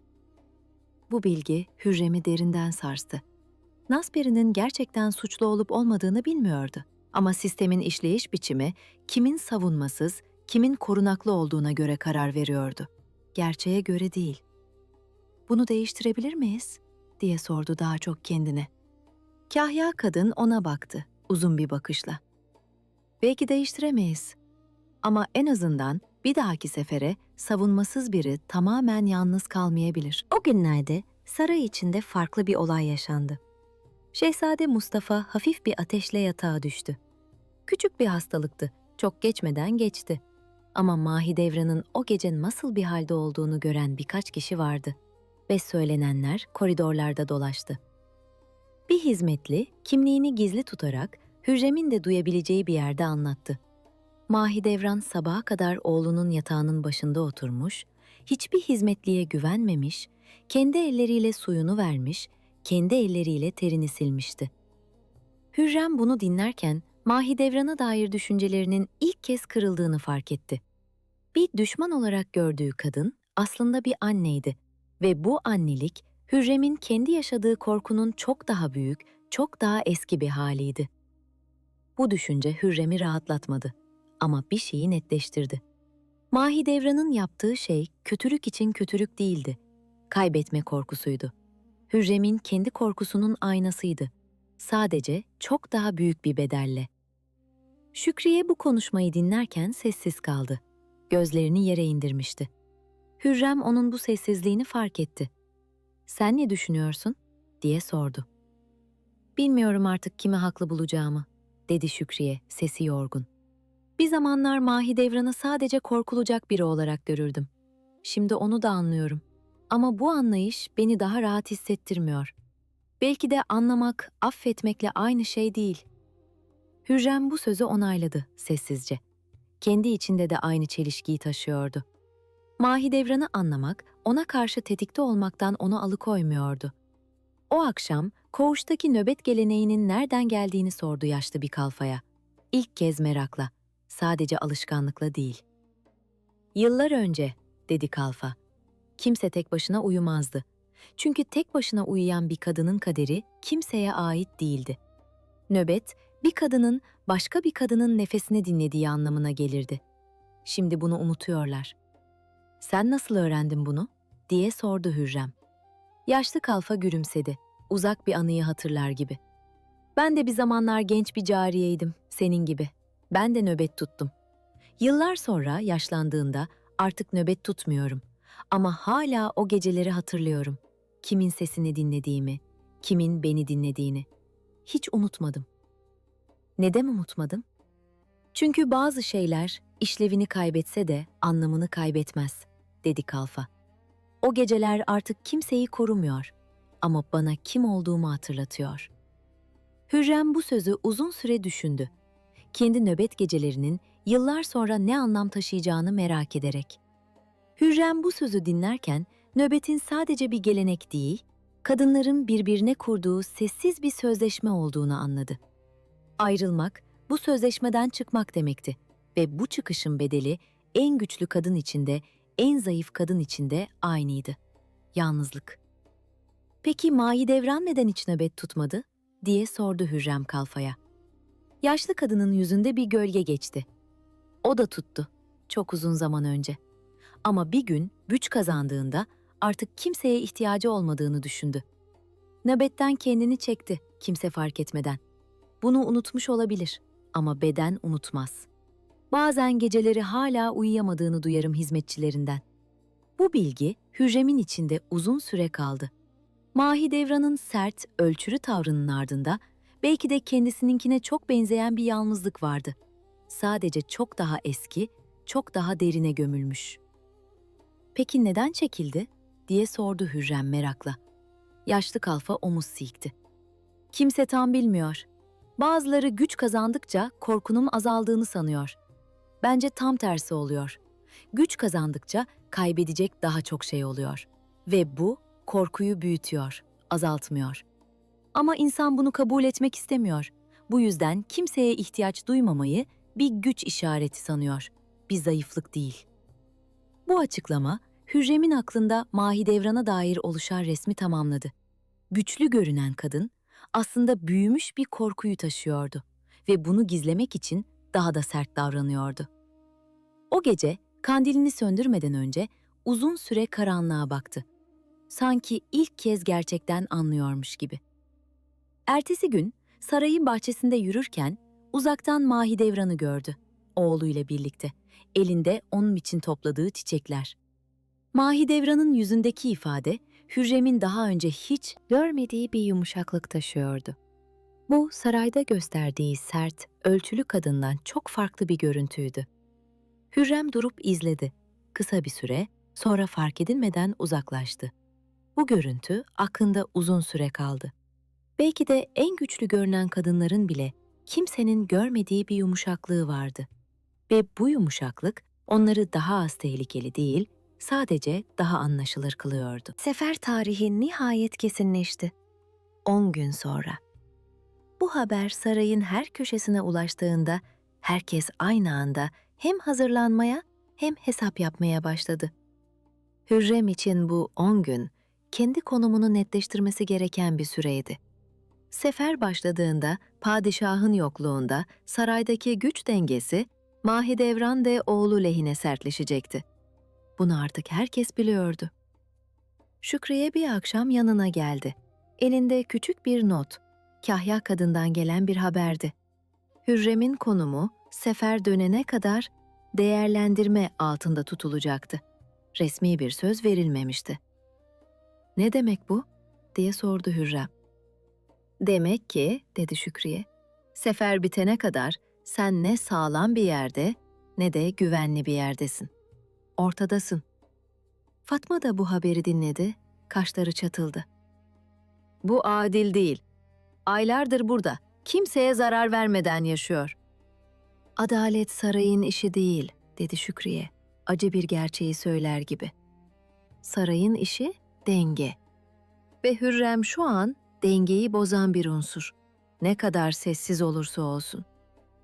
Hürrem bu sözleri dinlerken kendi konumunun ne kadar kırılgan olduğunu bir kez daha, belki de en net şekilde anladı. Statü ona sanıldığı kadar güvence vermiyordu. Sadece bir olasılıktı. Gerçekleşmesi başkalarının kararına bağlı bir olasılık. Hürrem bu haberi sindirmeye çalışırken avlunun dışından sefer hazırlıklarının seslerini duydu. Atların nallanması, sandıkların kapanması, emirlerin bağırılması. Zaman artık somut bir şeydi, sayılabilen günlerdi. "Ne yapmalıyım?" diye sordu, daha çok kendine. Şükriye elini uzattı. Hürrem'in eline dokundu. Kısa ama kararlı bir dokunuş. "Yalnız değilsin dedim sana. Bunu şimdi gerçek yapmamız gerekiyor. Sadece söz olarak değil." O gece Hürrem uyuyamadı. Kahya kadının odasına gitmeyi düşündü.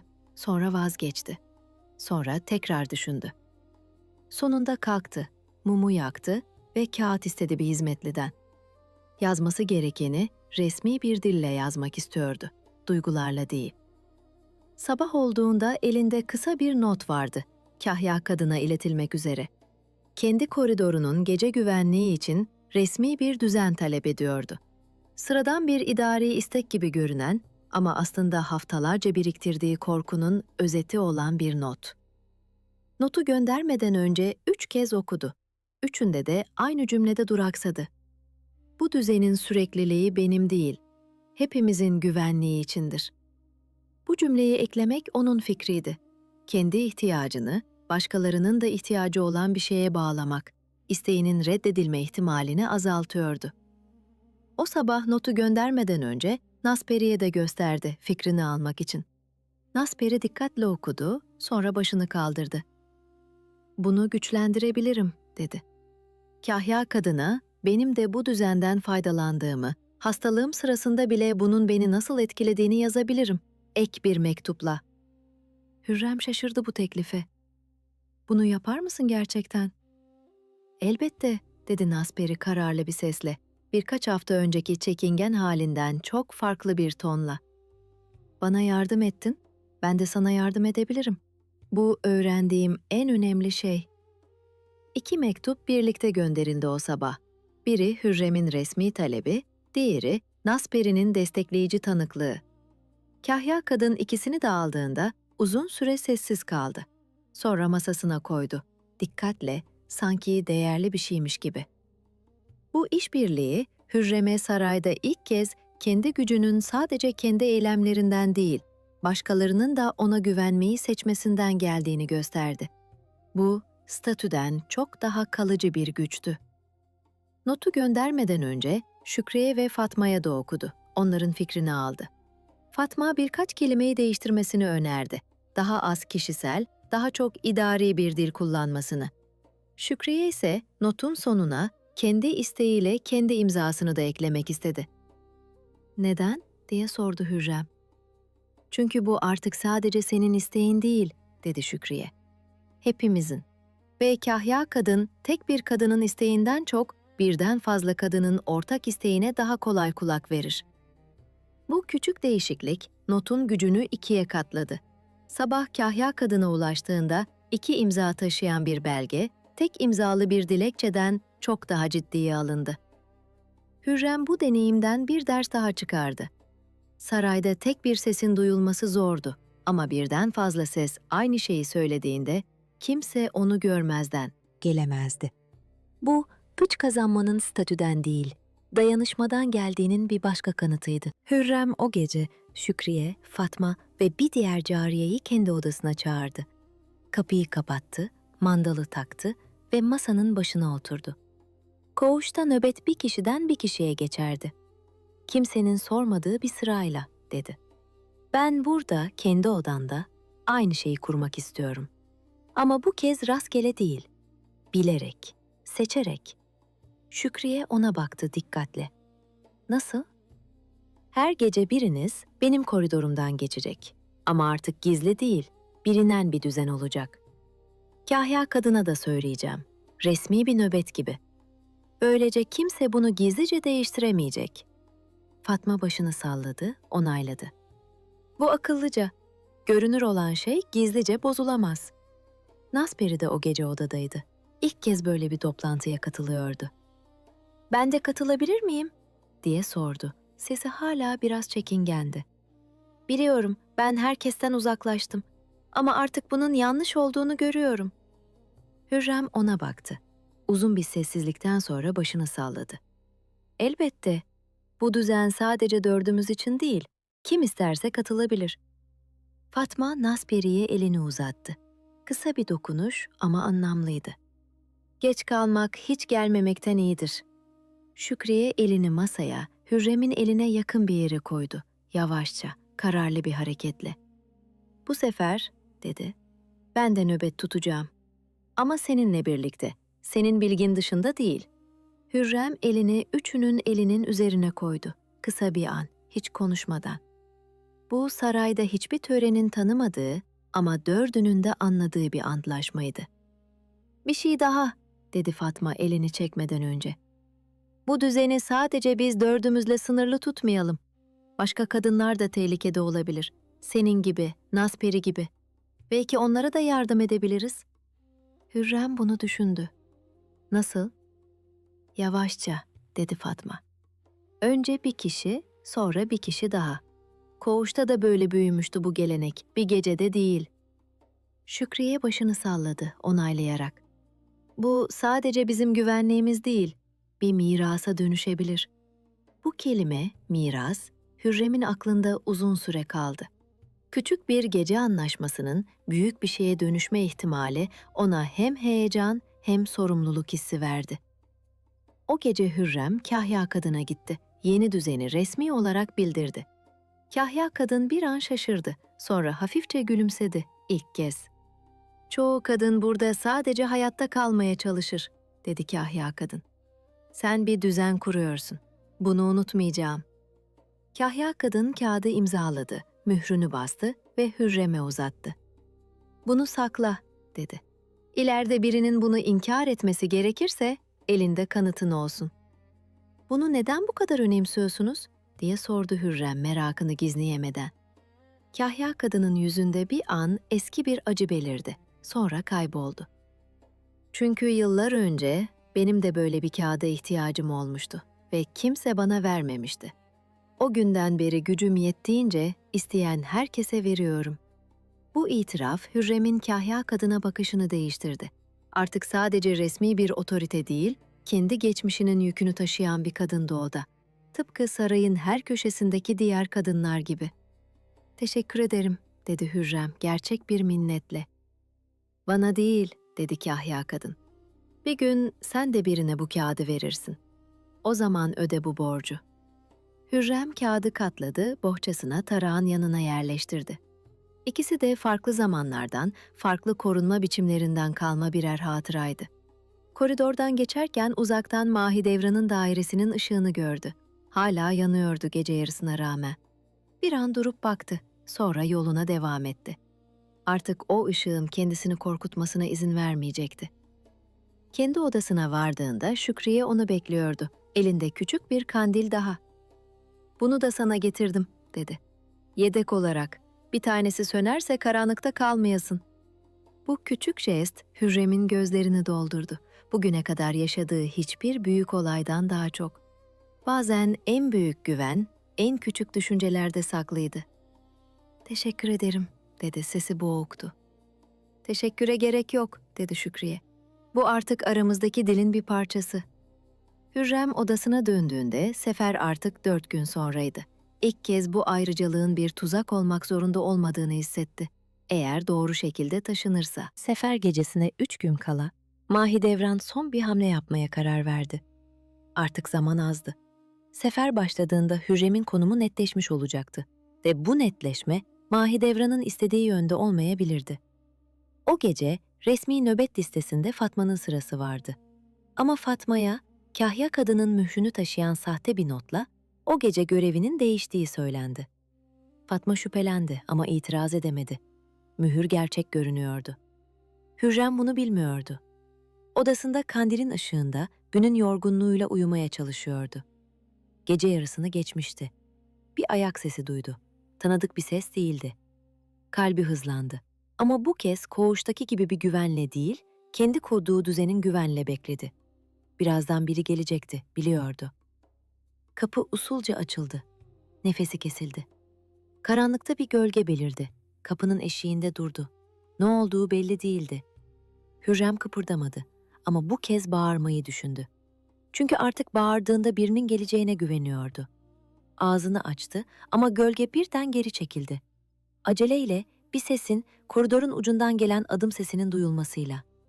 O kısa an, gölgenin kapıda durduğu an, Hürrem'e bir ömür gibi geldi. Nefesi göğsünde sıkışmış, elleri yorganı öyle sıkı tutuyordu ki parmak eklemleri beyazlamıştı. Aklından hızla geçti. Bağırsam kim duyar? Kaçsam nereye kaçarım? Bu odanın tek çıkışı bu kapı. Gölgenin boyu, duruşu bir erkeğe ait gibiydi. Ama yüzü seçilmiyordu. Sadece silüet vardı. Kapının çerçevesine yaslanmış gibi duran bir silüet. Hürrem'in aklında bir an Mahidevran'ın adı belirdi. Sonra bunun mantıksız olduğunu düşündü. Mahidevran böyle bir işi kendi eliyle yapmazdı. Birini gönderirdi. Ve bu da gönderilen biri olabilirdi. Ama sonra Tam o düşüncenin ortasında bir başka düşünce geldi. Daha güçlü, daha yeni. Birileri geliyor. Bu düşünce korkusunun yanında ilk kez bu kadar net bir güven duygusuyla var oldu. Zaman o anda tuhaf bir şekilde yavaşlamış gibiydi. Her saniye ayrı ayrı hissediliyordu. Kalbinin her atışı sayılabilir gibiydi. Hürrem bu uzun anım içinde kendi hayatının şimdiye kadarki tüm anlarını, koğuşun sıcaklığını, Kahya kadının ilk uyarısını, Şükriye'nin fısıltısını, Mahidevran'ın soğuk bakışlarını, hepsini bir arada aynı anda hatırladı. Sanki hayatı bu tek gecede özetleniyormuş gibi. O adım sesi Şükriye'ye aitti. Nöbet listesindeki değişikliği fark etmiş, Fatma'ya gitmiş, notun sahte olduğunu anlamış ve soluğu soluğuna Hürrem'in koridoruna koşmuştu. "Hürrem!" diye seslendi kapıyı vurarak. Hürrem kapıyı açtı, elleri titriyordu. "Biri buradaydı." Şükriye koridora baktı. Kimse yoktu artık ama uzaktan avluya doğru koşan hafif bir ayak sesi duyuldu. Sonra sessizlik. "İyi misin?" diye sordu Şükriye Hürrem'i tutarak. "İyiyim," dedi Hürrem ama sesi hala titriyordu. "Sen nasıl bildin?" "Fatma'nın görevi değiştirilmiş, sahte bir mühürle. Anladım ki bu doğru olamaz ve koştum." Fatma da geldi az sonra, nefes nefese. Elinde sahte notu tutuyordu. "Bakın," dedi kağıdı uzatarak. "Mühür gerçeğine çok benziyor ama kenarındaki çizgi farklı. Gerçek mühürde bu çizgi daha derin." Şükriye kağıdı aldı, yakından inceledi. "Bunu kim yapabilir? Mühürü taklit etmek kolay bir iş değil." "Bunu şimdi düşünmeyeceğiz," dedi Hürrem. Sesi hala titriyordu ama zihni hızla toparlanıyordu. "Şimdi güvende olduğumuzu bilmemiz yeterli. Sabah Kahya kadına gideceğiz." Üçü o gece Hürrem'in odasında kaldı. Kimse tek başına uyumak istemedi. Ne Hürrem ne de diğerleri. Sabaha kadar nöbetleşe uyudular. Biri her zaman uyanık kaldı. Tıpkı koğuştaki günlerdeki gibi. Sabaha karşı nöbeti tutan Fatma, Hürrem'in uyuduğunu görünce Şükriye'ye alçak sesle konuştu. "Bunu kim yaptıysa bir daha denerse hazır olacağız," dedi. Ama asıl önemli olan Hürrem'in artık bunu tek başına taşımadığını bilmesi. Şükriye başını salladı. "Keşke bunu daha önce anlasaydık. Belki bu kadar korkmazdı." "Hepimiz geç öğreniyoruz," dedi Fatma, pencereden dışarıya ağaran güne bakarak. "Önemli olan öğrendiğimizde ne yaptığımız." Gece ilerlerken üçü sahte notu tekrar tekrar incelediler. Kim yazmış olabileceğini konuştular. Şükriye yazı stilinin resmi katiplere ait olmadığını, daha çok acele yazılmış, biraz da sinirli bir el yazısı olduğunu fark etti. "Bu bir hizmetli olabilir," dedi Fatma. "Ya da hizmetli gibi davranmayı bilen biri." "Mahidevran kendi eliyle böyle bir şey yazmaz," dedi Hürrem düşünceli. "Ama birine yazdırmış olabilir. Birinin bu işi yapmasını sağlamış olabilir."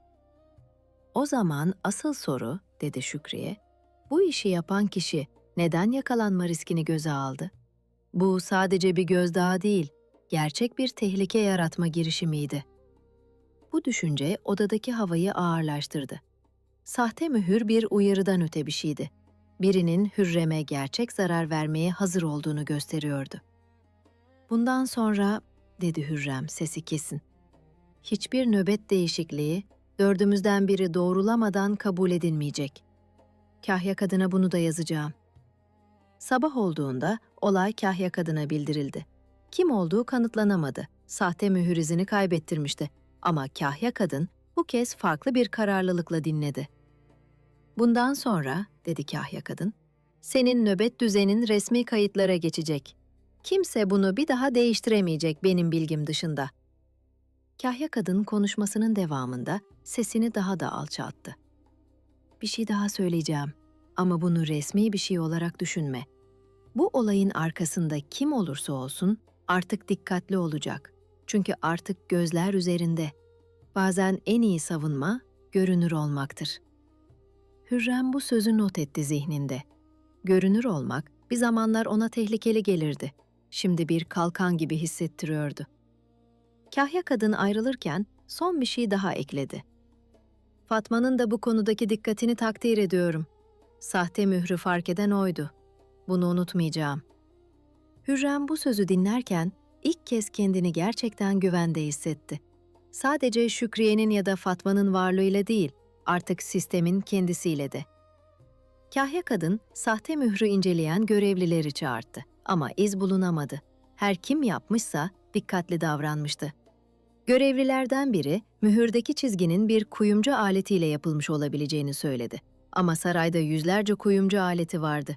Bu ipucu hiçbir yere çıkmadı. Fatma bu araştırma sürecinde kendi başına küçük bir soruşturma yürüttü. Hangi hizmetlilerin son günlerde alışılmadık davrandığını gözlemledi. Bir isim öne çıktı. Genç bir hizmetli, adı belirsiz kalan biri. Ama kesin bir kanıt yoktu. Sadece bir sezgi. "Ona bir şey söylemeyelim şimdilik," dedi Hürrem temkinli. "Yanlış kişiyi suçlarsak gerçek suçlu rahatlar." Bu bilinmezlik Hürrem'in içinde tam olarak kapanmayan bir soru olarak kaldı. Kim olduğunu asla tam olarak öğrenemeyecekti. Ama artık bunun onu felç etmesine izin vermiyordu. Yine de olayın kayıtlara geçmesi Hürrem için beklenmedik bir sonuç doğurdu. Artık sarayda onun sıradan bir yeni gözde olmadığı, üzerinde durulması gereken biri olduğu görülmüştü. O öğleden sonra Nasperi kapıya geldi. İlk kez kendi isteğiyle. "Duydum," dedi. Sesi endişeliydi. "İyi misin?" "İyiyim," dedi Hürrem. "Ama teşekkür ederim sorduğun için." Nasperi bir an tereddüt etti. Sonra içeri adım attı davet edilmeden. "Belki ben de bu düzene katılabilirim," dedi. Sesi hem umutlu hem çekingendi. Kimseye ihtiyacım olmadığını söylemek yerine Hürrem gülümsedi ve yer gösterdi. O akşam dördü birlikte ilk kez resmi olarak bir isim koydular kurdukları şeye. Fatma'nın önerisiyle buna sadece düzen demeye karar verdiler. Gösterişsiz, sıradan bir kelime ama aralarında özel bir anlam taşıyan bir kelime. "Bunun bir günün birinde büyüyeceğini kim tahmin ederdi?" dedi Şükriye gülümseyerek. "Ben tahmin etmedim," dedi Hürrem dürüstçe. "Sadece hayatta kalmaya çalışıyordum." "Bazen en kalıcı şeyler, en büyük planlar yapılmadan doğar," dedi Nasperi. Sesinde yeni kazanılmış bir bilgelik vardı. Dördü o gece geç saatlere kadar konuştu, gülüştü. Sarayın diğer köşelerindeki gerginlikten habersiz gibi görünen bir rahatlıkla. Bu Hürrem'in 3 ay içinde yaşadığı en sakin akşamlardan biriydi. Gece ilerlerken biri biri ardına odadan ayrıldı. Her biri kendi odasına, kendi görevine dönmek üzere. Hürrem kapıda onları uğurlarken her birine ayrı ayrı teşekkür etti. Sadece kelimelerle değil, gözlerindeki bakışla da. Kapı kapandığında tek başına kalmıştı. Ama bu yalnızlık artık 3 ay önceki yalnızlıkla aynı değildi. Bu seçilmiş, geçici ve güvenli bir yalnızlıktı. Kandili söndürmeden önce odadaki sessizliği dinledi. Az önce ayrılan 3 kadının sesini hala duyar gibiydi ve içi huzurla doldu. Artık kendini tek başına tanımlamıyordu. Hepsi birlikte kim olduğunu anlatıyordu. 3 gün sonra padişah sefere çıktı. Saray kapılarından geçen alay uzun sürdü. Atlar, sancaklar, askerler hepsi sabah ışığında geçti. Hürrem bu alayı avludan izledi. Şükriye ve Fatma ile birlikte. Nasperi de oradaydı, biraz uzakta. Ama bu kez tam yalnız değildi. Hürrem'in küçük hareketiyle yanına çağrılmıştı. Mahidevran da oradaydı, oğlunun yanında. Gözleri alayda ama zihni başka yerdeydi. Bir an Hürrem'e doğru baktı. Kısa, anlamı belirsiz bir bakış. Hürrem bu bakışa karşılık verdi ama gözlerini kaçırmadı. Alay geçtikten sonra saray sanki nefesini tuttu. Herkes biliyordu ki bundan sonraki haftalar farklı olacaktı. Padişah yoktu. Güç dengesi başka ellerdeydi. Kapılar kapandıktan sonra avlu yavaşça boşaldı. Herkes kendi işine, kendi endişesine döndü. Hürrem, Şükriye ve Fatma ile birlikte yürürken sarayın şimdi nasıl farklı bir ritme gireceğini düşündü. Bazı kadınlar için bu boşluk bir fırsat, bazıları için bir tehditti. "Şimdi ne olacak?" diye sordu Nasperi. Hala yanlarındaydı. "Bekleyeceğiz," dedi Fatma. "Ve birbirimize göz kulak olacağız. Tıpkı her zaman yaptığımız gibi. Ama Hürrem için bu haftalar artık bir tehdit gibi hissettirmiyordu. En azından eskisi kadar. Yanında 3 kadını, kendi kurduğu bir nöbet düzenini ve artık resmi bir kaydı vardı. Alaydan sonra saray farklı bir ritme geçti. Divan toplantıları daha seyrek, kararlar daha yavaş alınıyordu. Herkes padişahın dönüşünü bekleyen bir bekleyiş haline girmişti. Hürrem bu günleri eskiden korkacağı bir belirsizlik olarak değil, kendi düzenini sağlamlaştırmak için bir fırsat olarak gördü.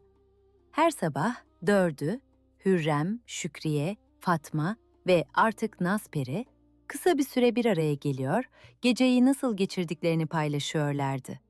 Bu resmi bir toplantı değildi, sadece birkaç dakikalık bir kontrol.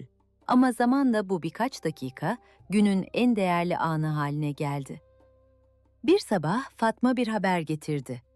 Sarayda başka odalarda kalan birkaç genç cariye de Hürrem'in kurduğu düzeni duyup kendi aralarında benzer bir sistem kurmaya başlamıştı. Haber hızla yayılmıştı. Gizlice, kulaktan kulağa. "Sen bir şey başlattın," dedi Şükriye gururla. "Farkında mısın?" Hürrem bunu düşündü. Nöbet hakkından vazgeçmeme kararı, aylar sonra başka kadınların da güvenliğine dönüşmüştü. Bu hiç planlamadığı ama en çok gurur duyduğu sonuçtu. Bir hafta sonra Hürrem ve Mahidevran bir koridorda karşılaştılar. İlk kez bu kadar yakından, ilk kez göz göze. Mahidevran durdu. Hürrem de durdu. "Sen sağlam çıktın," dedi Mahidevran. Sesi ne düşman ne dost, sadece ölçülü. "Ben yalnız çıkmadım," dedi Hürrem. "Fark bu." Mahidevran'ın gözlerinde bir şey kıpırdadı. Belki bir tanıma, belki bir hayal kırıklığı. "Sarayda yalnız olmayanlar en tehlikeli olanlardır. Bunu şimdi öğrendin. Belki de en tehlikeli olan kimseye ihtiyacı olmadığını düşünenlerdir," dedi Hürrem sesini yükseltmeden. Koridordaki ışık ikisinin arasında ince bir çizgi gibi düşüyordu. Ne tam aydınlık, ne tam karanlık. Bu ışık o anın kendisi gibiydi. Ne düşmanlık, ne dostluk. İkisinin arasında bir yerde asılı kalan bir denge. Mahidevran'ın gözleri kısıldı. Bu cevabı beklemiyordu.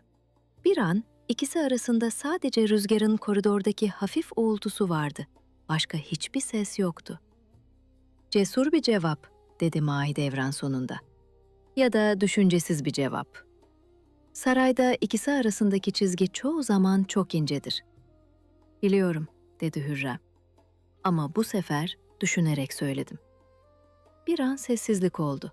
Mahidevran'ın yüzünde ne öfke ne kabul vardı. Sadece bir hesaplaşmanın izi. Arkalarında uzaktan birkaç hizmetli bu karşılaşmayı izliyordu fısıldaşarak. Sarayda böyle anlar nadiren yaşanırdı. İki kadının, güç dengesinin iki farklı ucunda duran iki kadının açıkça göz göze gelmesi. Bu, günün ilerleyen saatlerinde koridorlarda konuşulacak bir haberdi.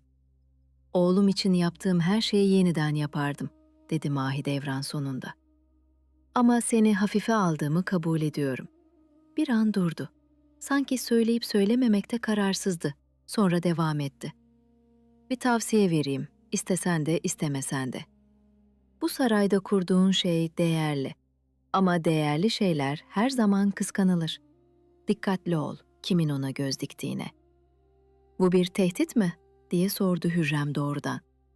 "Hayır," dedi Mahidevran ve ilk kez sesinde gerçek bir şey vardı. Belki de bir tür saygı. "Bu bir uyarı. Aramızdaki fark bu. Ben seni hafife aldım ve yanıldım. Sen kimseyi hafife alma." Hürrem bu sözü aklına kazıdı. Yıllarca hatırlayacağı bir söz olarak. Mahidevran'ın yürüyüp giden sırtına baktı ve bir an için bu kadının da bir zamanlar kendisi gibi genç, kendisi gibi korkmuş olduğunu hayal etti. Saray, herkesi kendi kalıbına sokan bir yerdi. Kimse bu kalıptan tamamen kaçamıyordu. Bununla birlikte yürüyüp gitti, geri dönüp bakmadan. Hürrem orada kaldı. Ne kazanmış ne kaybetmiş hissiyle. Ama en azından artık görünür olduğunu bilerek. Bu karşılaşmadan birkaç gün sonra beklenmedik bir şey oldu. Mahidevran'ın hizmetlilerinden biri Hürrem'in kapısına küçük bir paket bıraktı, kimden geldiğini söylemeden. İçinde ince işlemeli bir kumaş parçası vardı. Hiçbir not yoktu. Hürrem bu kumaşı uzun süre inceledi, ne anlama gelebileceğini çözmeye çalışarak. Şükriye'ye gösterdi. O da şaşırdı. "Bu bir barış teklifi mi, yoksa bir uyarı mı?" diye sordu Şükriye. "Belki ikisi de değil," dedi Hürrem düşünceli. "Belki sadece bir kadının başka bir kadını gördüğünü söylemesinin bir yolu." Kumaşı bohçasına koydu. Tarağın ve mühürlü kağıdın yanına. Kimden geldiği belirsiz ama anlamı derin bir parça olarak. Her biri farklı bir korunma biçiminin, farklı bir ilişkinin izini taşıyordu. O akşam bu karşılaşmayı Şükriye'ye anlattı, kelimesi kelimesine. Şükriye dinledi, sonra derin bir nefes aldı. "Bu, Mahidevran'ın birine verdiği en yakın şey bir özür," dedi. "Onu tanıyorum sultanım. Asla açıkça yanıldığını söylemez. Ama seni hafife aldım demesi, kendi standartlarına göre büyük bir itiraf." Hürrem bunu düşündü ve içinde beklemediği bir şey hissetti. Hafif bir saygı, düşmanına karşı bile. "Belki de," dedi. "Sarayda kazanmak, birini yenmek değil, birinin seni ciddiye almasını sağlamaktır." Fatma bu sözü duyunca güldü. "Sen bunu 3 ay içinde öğrendin.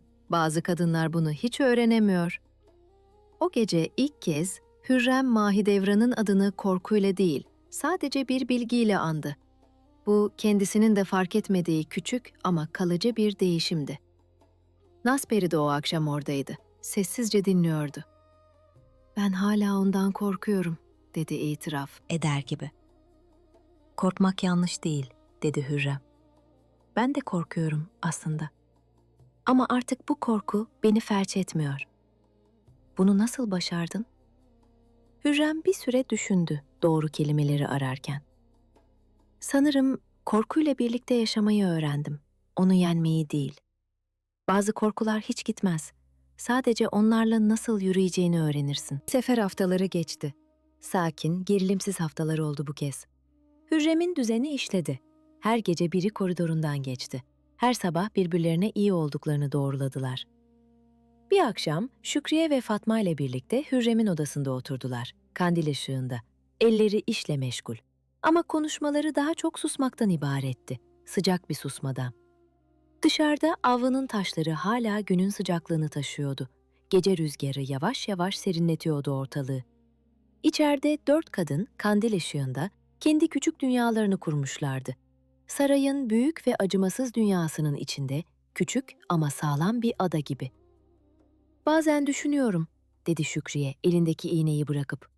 "Eğer sen o gece nöbet hakkından vazgeçseydin, şimdi nerede olurduk?"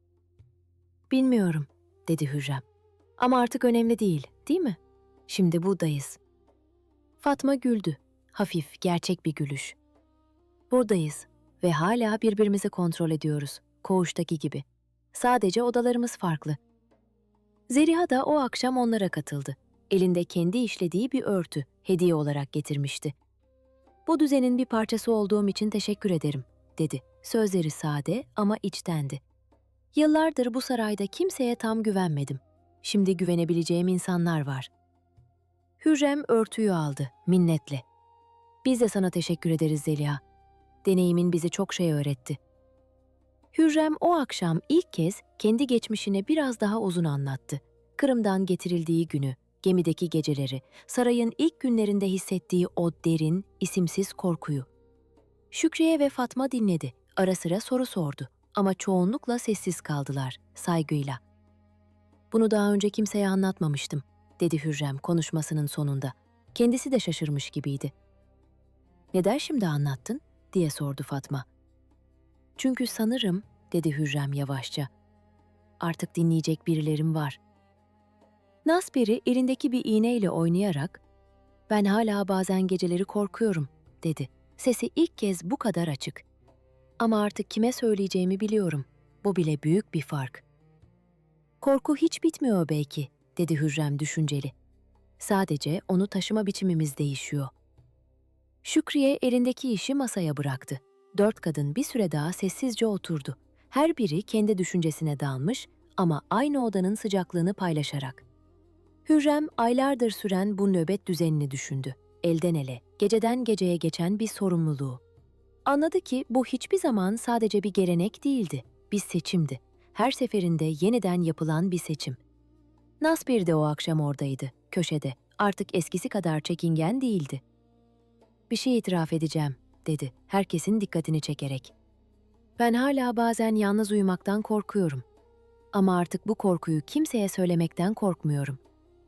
Şükriye ona gülümsedi. "Bu koğuşta öğrendiğimiz en önemli şeydi, unutmuşuz. Korku paylaşılınca küçülür." "Hürrem bunu tam tersini söylemişti bir keresinde," dedi Fatma gülerek. "Paylaşılınca küçülmez, ikiye bölünür," demişti. "İkisi de doğru olabilir," dedi Hürrem düşünceli.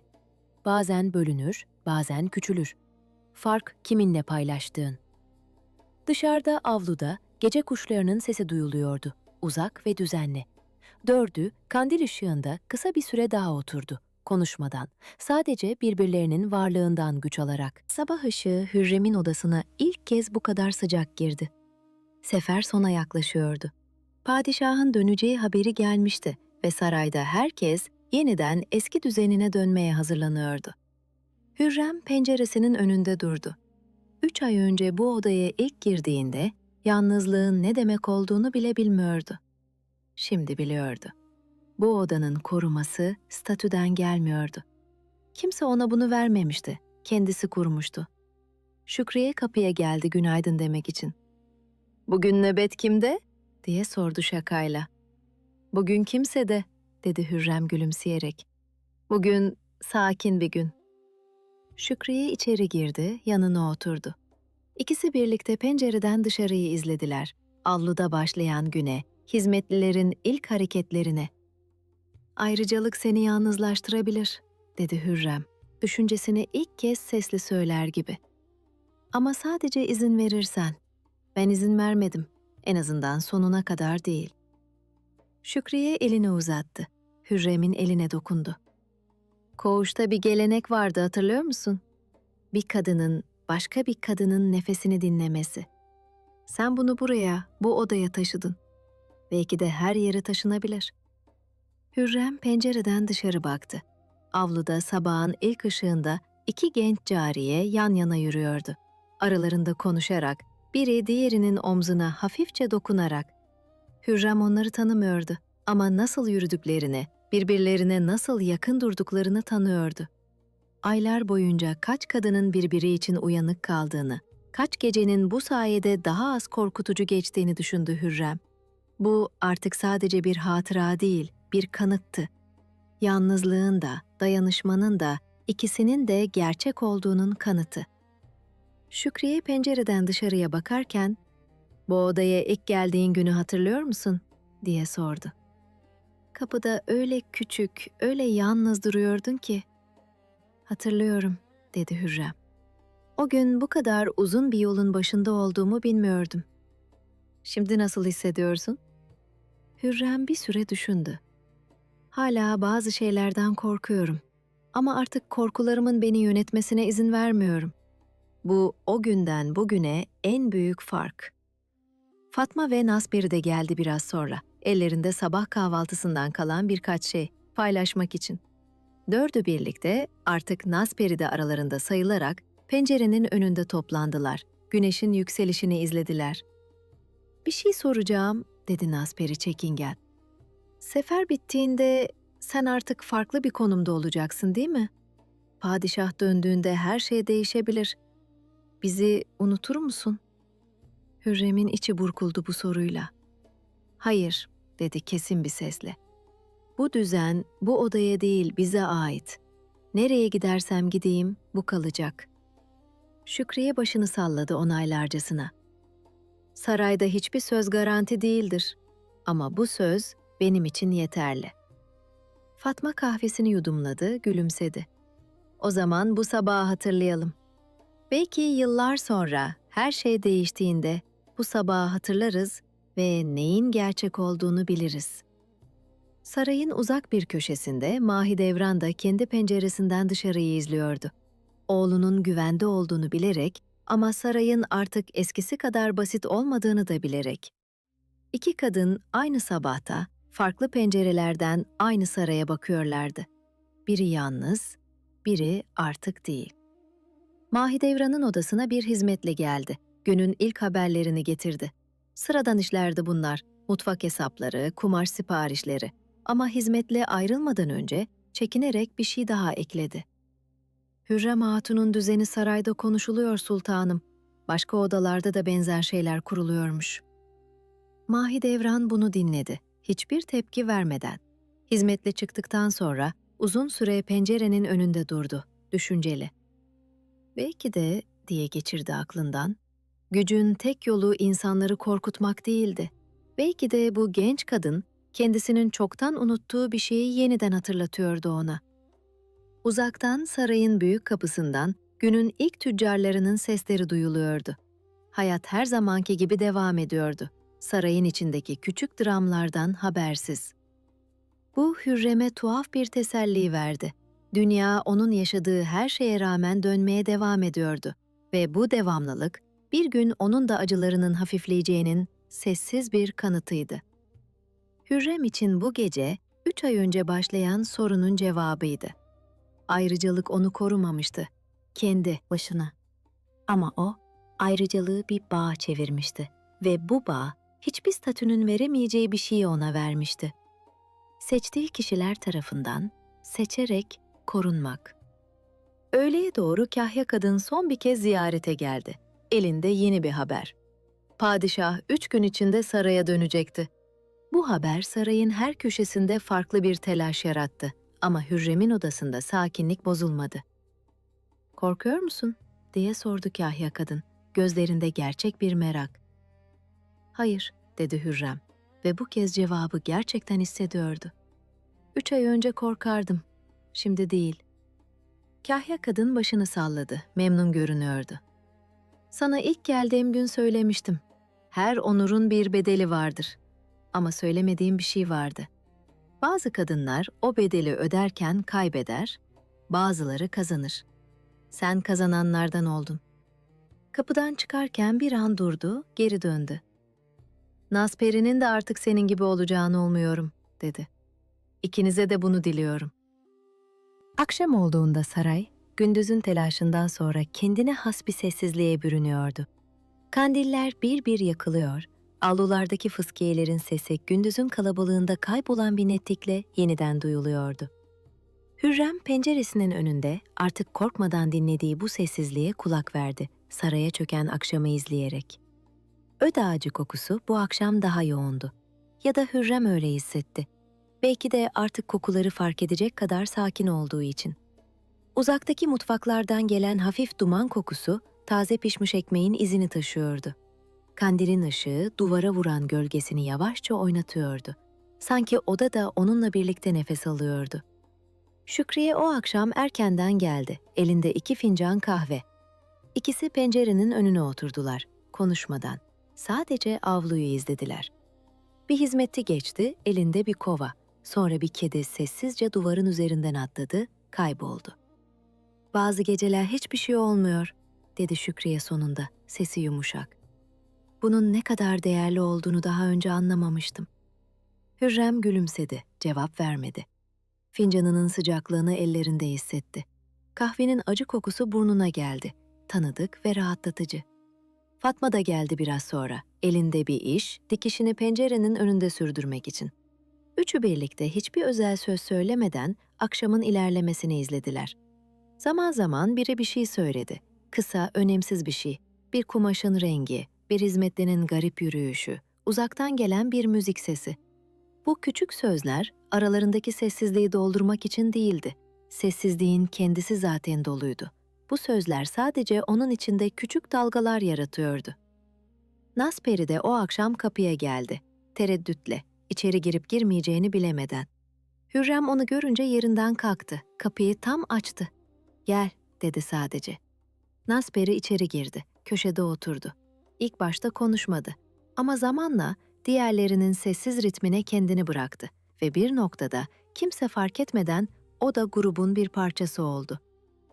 Sarayın uzak bir kanadında Mahidevran kendi odasında oğlunun uyuduğunu bir kez daha kontrol ettikten sonra penceresinin önüne oturdu. Elinde bir mektup vardı, sefer haberleriyle ilgili. Ama okumadı, sadece elinde tuttu. Dışarıdaki sessizliği o da dinledi, kendi payına düşen yalnızlıkla. İki oda arasında bir avlu ve birkaç koridor kadar mesafe vardı. Ama bu mesafe artık eskisi gibi bir düşmanlık taşımıyordu. Sadece iki farklı kadının iki farklı şekilde bulduğu huzuru ayırıyordu. Gece yarısına doğru Hürrem'in odasındaki kandil yavaşça sönmeye başladı. Yağı azalmıştı. Şükriye kalkıp yenisini getirdi. Sessizce değiştirdi. Kimse bunun için teşekkür etmedi. Çünkü artık bu teşekkür edilecek bir şey değildi. Sadece birbirlerine yaptıkları küçük şeylerden biriydi. Zeliha da o gece geç saate kadar kaldı. Elindeki örtüyü tamamlamaya çalışarak. Ama gözleri sık sık pencereden dışarıya, karanlık avluya kayıyordu. Sanki orada bir şey arıyormuş gibi. Kimse ne aradığını sormadı. Herkesin kendi sessiz anıları vardı o pencereden baktığında. Fatma dikişini bitirdi, kumaşı katladı, esnedi. "Yarın erken kalkmam gerekiyor," dedi. Ama kalkmadı hemen, biraz daha oturdu. "Bir şey fark ettin mi?" dedi Şükriye sessizliği bozarak. "Artık kimse gece koridorlarda tek başına yürümüyor. En azından bizim kanadımızda. Herkes birinin yanına alıyor." "Belki de senin sayende," dedi Fatma Hürrem'e bakarak. Hürrem başını salladı ama bu övgüyü tam olarak kabul etmedi içinden. "Belki de hepimizin sayesinde. Ben sadece ilk adımı attım." Kandil ışığında dördünün gölgesi duvarda titreşiyordu. Rüzgarın her esintisinde hafifçe oynayarak ama hiçbiri sönmeye yaklaşmıyordu. Nasperi köşesinden alçak sesle "Ben de gelebilir miyim yarın?" diye sordu. Sesinde hala bir çekingenlik vardı. "Elbette," dedi Hürrem, başka bir açıklama yapmadan. Şükriye elindeki fincanı bırakıp gerindi. "Hatırlıyor musun? Sen taşındığın ilk gece ben sana nöbet hakkını bırakma demiştim ama anlamını açıklayamamıştım." "Hatırlıyorum," dedi Hürrem.